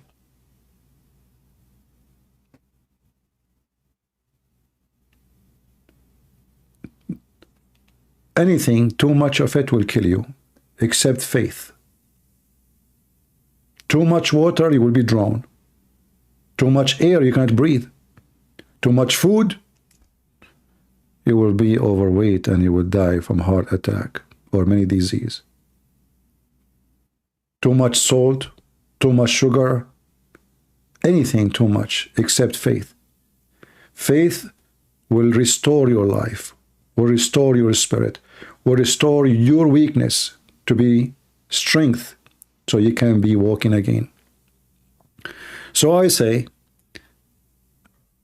before we finish for today, that we need faith, for faith is wisdom, and the wise man is always foolish.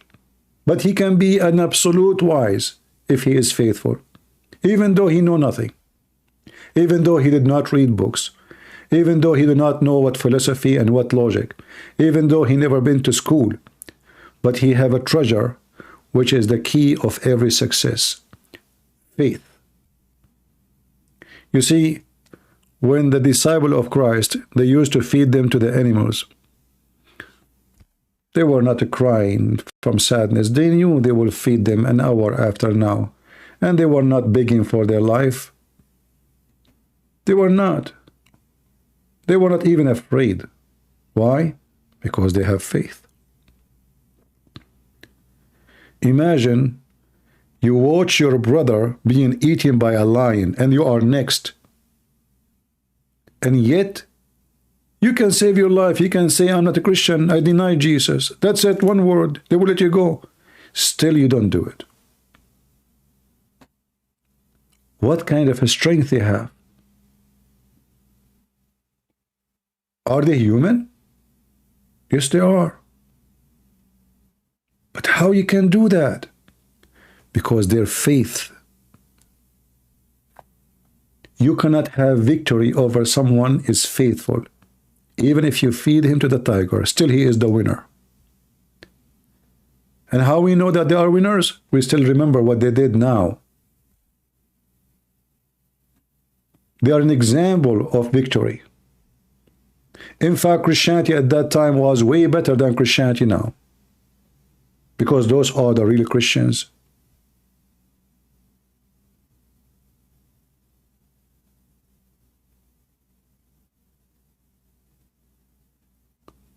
So I say to you, for all those who ask me for help from time to time, I love you all.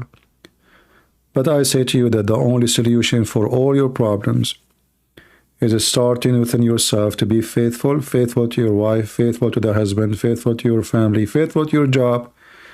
Be a person who Christian can be and should be. And then you will see that things will change. And don't expect the world to respect you because you are Christian. That's not what I'm saying. They might even discriminate you more.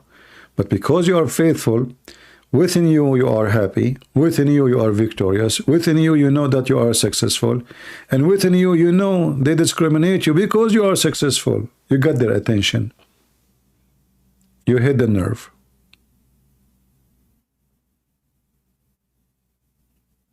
You know, Satan, he got upset not from the bad person. He got upset from the good person. So what do you expect? Satan will be friendly to you? So all destruction can be destroyed if you are in the right side. I hope I did not give you a headache with my little speech, but I wanted to share that because people, they need, many, they feel lonely, many, they feel desperate, many, they feel, like this word betray them. Some, they are not able to get married. Some people, they are getting old. Some people, they are young, but they don't feel they are being beloved. Or, everybody have his own needs. A human being is a chain of needs. We need to eat. We need to sleep. We need medicine. We need. But the most important thing is not to take our needs as a purpose of life, because it doesn't matter how much you satisfy your needs, you still have your needs. You eat now, a few hours from now you will eat again. You sleep now, a few hours from now you will sleep again. There is only one need can always sponsor all other needs and keep them in the track. Let us say, keep them in order, because it's normal to have needs. It's normal for you to have sexual needs. This is not a bad need. It's a good need. But the bad of it is when you seek it in the wrong way. So when you have faith, you will be able to conquer your needs. So you can fast when you should eat. You should stop talking when you should not talk. And you can talk, or you should talk when you should talk. You have more control of yourself because your faith is the one in charge. So let us make it simple. Faith is like a good judge within you, the captain of the ship. If you lose your faith, you lose your captain. The ship goes wherever the wind take it. So either you have a captain, and that captain, he have a manual of guideline of the map, where to go, where not to go, where is the Triangle of Bermuda, and where is the storms, and where is the hell, and where is the fire, and where is the safe haven, and where is the Gulf where you can seek when there is a hurricane, or you don't know where you are going. So you better have a captain, and that captain is your faith. And the faith is always about what? It's about following the Messiah, for he is the only one. And this is why I advise you always, an advice from me, read a page or two every day from the Holy Bible. It's better than all the wisdom of men, and will cool your blood from all the news you hear. All the things make you angry. They will cool you. Like if you right now, if you open any page in the Bible, it's amazing. Try to do this. Go to your Bible right now, not the internet one, a physical book. Don't search for a page. Don't search for a verse. Open a page, whatever it is. Just push your finger there. And in an amazing way, you will find that that page is speaking to you about your special life. I'm always amazed about the Bible, how the Bible speaks to me. It doesn't matter what the story you are suffering from, or what the incident you are going through. You will find always the Bible speaking to you. Even this book is written a long time ago. In the time where there is no smartwatch, no smartphones, there is no computers, there is no AI, but this is the most intelligent book who can speak to you in a spiritual way, physical way, and can advise you and can guide you and make you so calm and comfortable.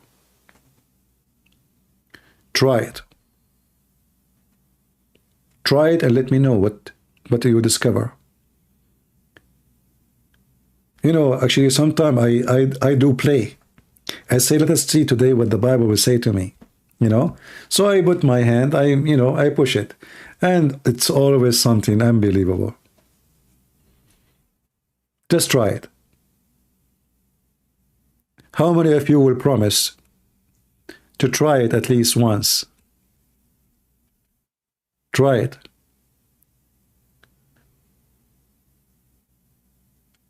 I really love to do that, and I encourage you to do it, and I am sure you will enjoy it.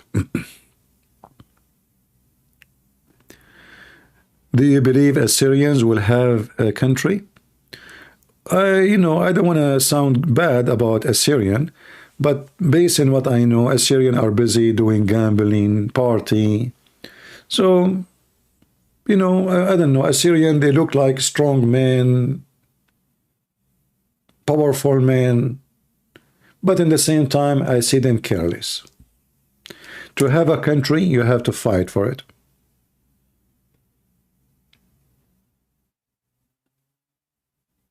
Say party, you will find them all there. Say defend your land, nobody is there. So you cannot have a country, my friend, unless you fight for it. All right? People don't fight for their rights, they have no rights. Remember that. If you don't fight for your... This is why we Christians, we should go vote when there is an election. Otherwise, those atheists will take over. Those San Francisco and the gang of Biden, the gang of Biden, they will take over. Why? Because we did not do our duty.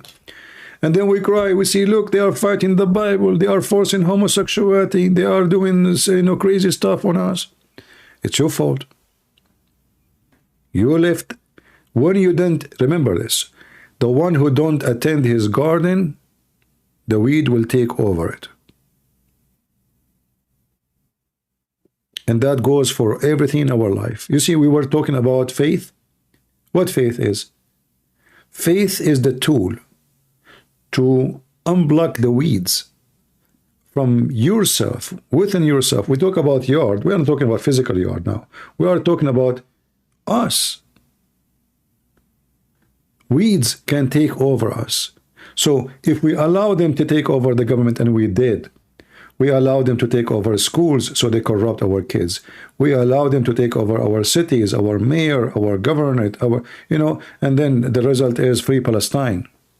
Those stupid kids, they don't even know what they are fighting for. They are defending the one who want to kill them and hate them. Why? Because the Christians, they were in a sleepy mood. They decide not to involve with politics. They decide not to do anything. Just pray to Jesus. But remember, the Bible says, faith without fruits is dead faith. So if you have a true faith, then you have a true work. And the true work is to defend the truth, and the truth will set you free. All right?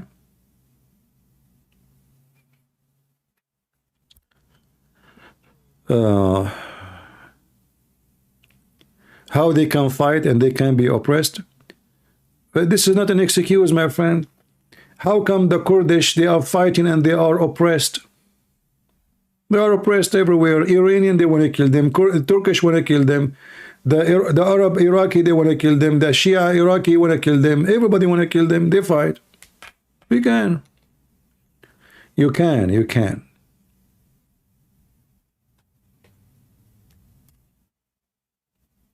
We were talking about depression. We are talking about oppressed. They feed the disciple of Jesus to animals.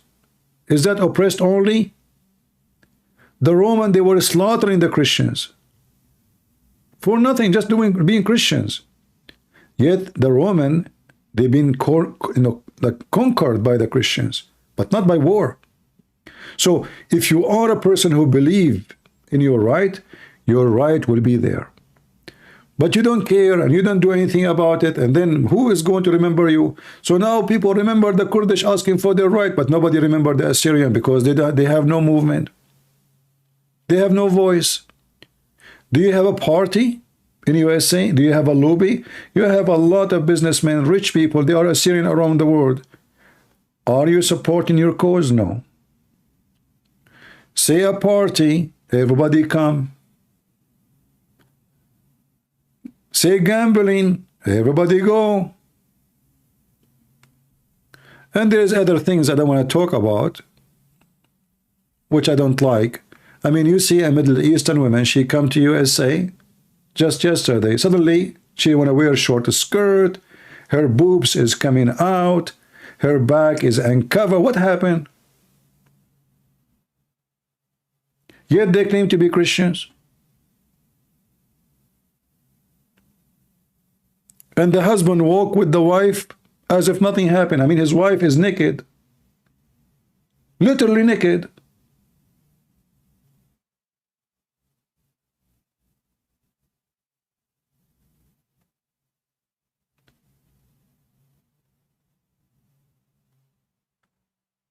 There's many false Christians. And the second you are a false Christian, you have no shame.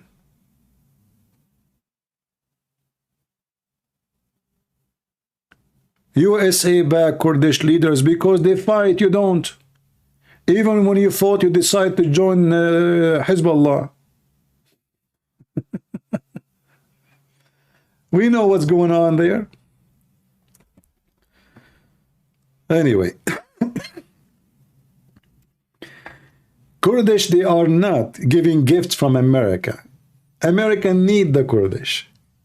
So if the Americans feel that they need you and you can do something, they will support you. The Americans are not doing charity, my friend. They are not. So you have a big society in America, in Canada, in Europe, but you have no weight because you are not united.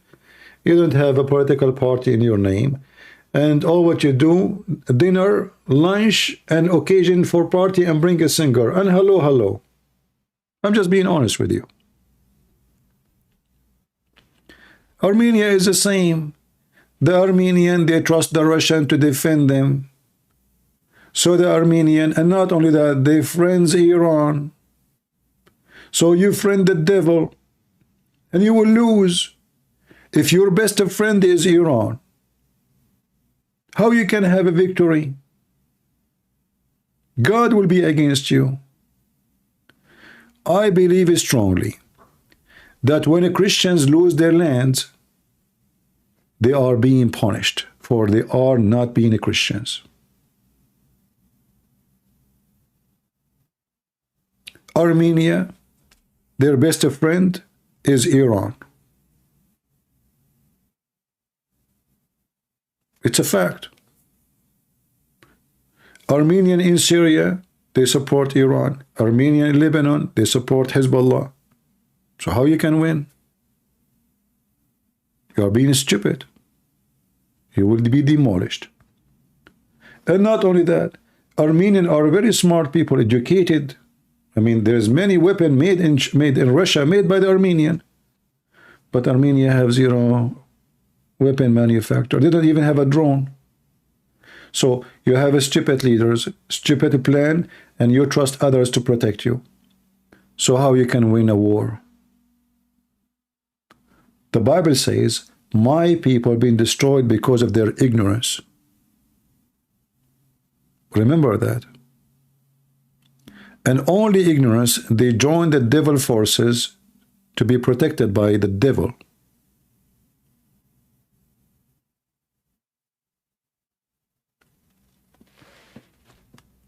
And that happened to everybody, like even Israel.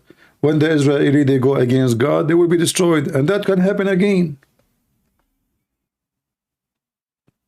And I will not be surprised if it happened again. All right.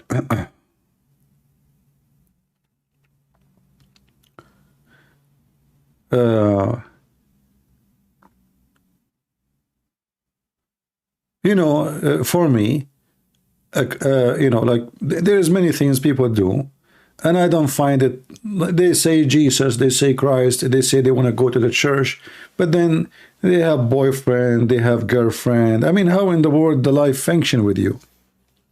How you see like I mean, what is that? What do you mean you have a boyfriend? What do you mean you have a girlfriend? Is that a friend or a boyfriend? Is that like a friend, just a friend? Or really a boyfriend, which means you sleep with? So there is many people, they claim to be Christians, and they are angry from they are against Biden, and they are against homosexuality, and they are against abortion, but they themselves are the last one to be called a Christian too. You see, they don't see themselves in the mirror. They see only the sins of others.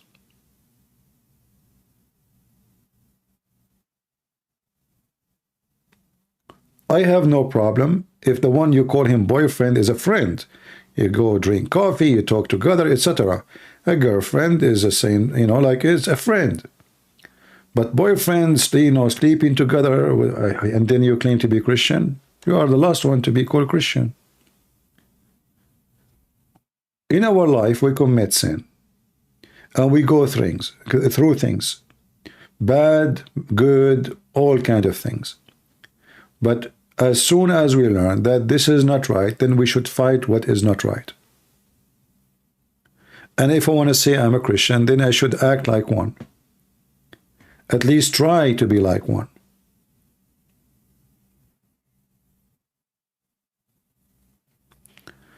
You notice that as soon we start speaking about God and being good, and people leave. We have 1,000, 100. The second we start talking about Bible, etc., people don't like it. You know, they want to hear about Trump and Biden and actors and oh boy. Yeah, and the story of Samson is not about his hair. You see, people, they understand the Bible wrong. Who said that God, he hid the strength of Samson in his hair? You understand the verses wrong. You see, Samson, he was like, I don't know the word in English, like devoted to God. Let us say they made a vow. I hope I'm saying the word correctly. So the hair is to keep his hair long, is the vow. So when you cut the hair, you are destroying the vow. So like, I promise God, I will never cut my hair. But it's not the hair is important. It's not where my power is. It's the promise. So if I lose the hair, which I promised not to cut, then I just broke the promise with God. And this is the story of Samson. It's not about hair, and if you cut the hair, you lose your power. No. It's when God is with you, and when you are with God or without God. So when you betray God, when you break your covenant with God, when you break your promise with God, you have no strength. This is the story of Samson. It's not about hair. What hair?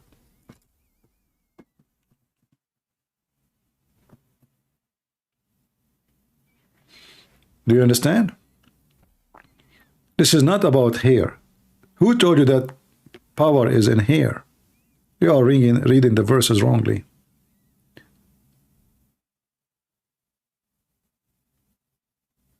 All right.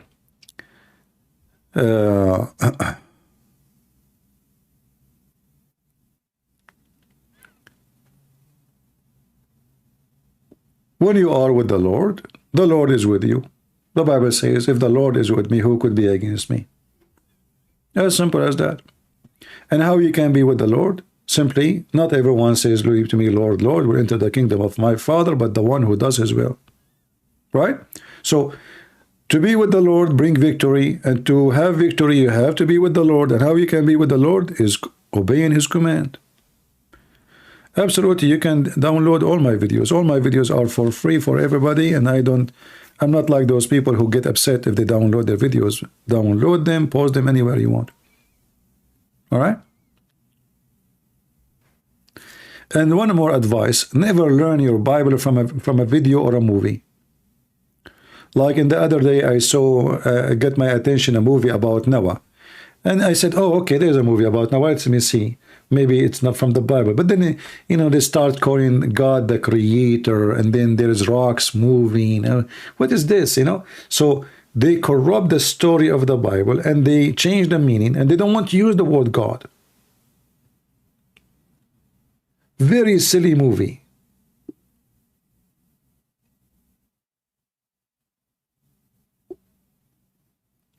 So don't learn the truth of the Bible from a movie. Movie is a movie. The director, he can add words. He can add different ending. He can make the black white and the white black, and he can change the food, he can change the clothes, he can change everything. Why you want to learn about Jesus or any story from the Bible, you have to check carefully. And I found that 90% of the movie made about the Bible have a very bad things inside them. Bad message.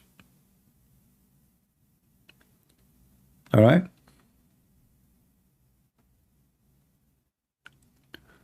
All right. Yeah, I don't know if you watch this movie, Noah. I mean, the rocks are talking, and they are building the ship for Noah. You know? What a silly movie, you know. Oh boy. A lot of fictions. Yeah, and then, you know, a naive person, he watched this movie, he will believe that this is really what happened. You know? They will believe it. When the whole purpose of this movie is making money, you know. Look at those creatures, you know, like I don't know if you remember the movie. I just saw it a few days. I did not even continue, like even 15 minutes. I was laughing. I was saying, what is this? This is not even good for kids, you know. Yeah, those are the one who built the ship for Noah.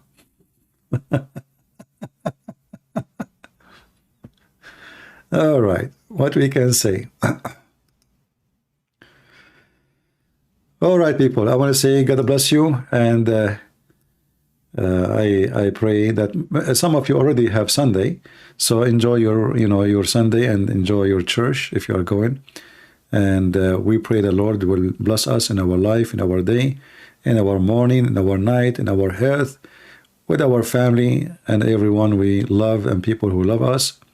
We pray the Lord to forgive us for our sin and for our pass, or what they call it, like trespassing, for all, you know, things which is not the right thing to do. In the same time, we pray that the Lord will guide us to be better tomorrow, to be better than yesterday. For if we could not succeed to make tomorrow better, then tomorrow never come. We are still in yesterday. So we pray that tomorrow will be better. We will be better people. We will be better in ethic. We will be better Christians, and we will be more loving and giving, and we will be what the Lord wants us to be. I want to say thank you for being here, and until I see you maybe tomorrow, I hope so. If not, again soon. May the Lord bless you and give you all good health and wealth. This is your brother Christian Prince, was serving you humbly for today. Take care.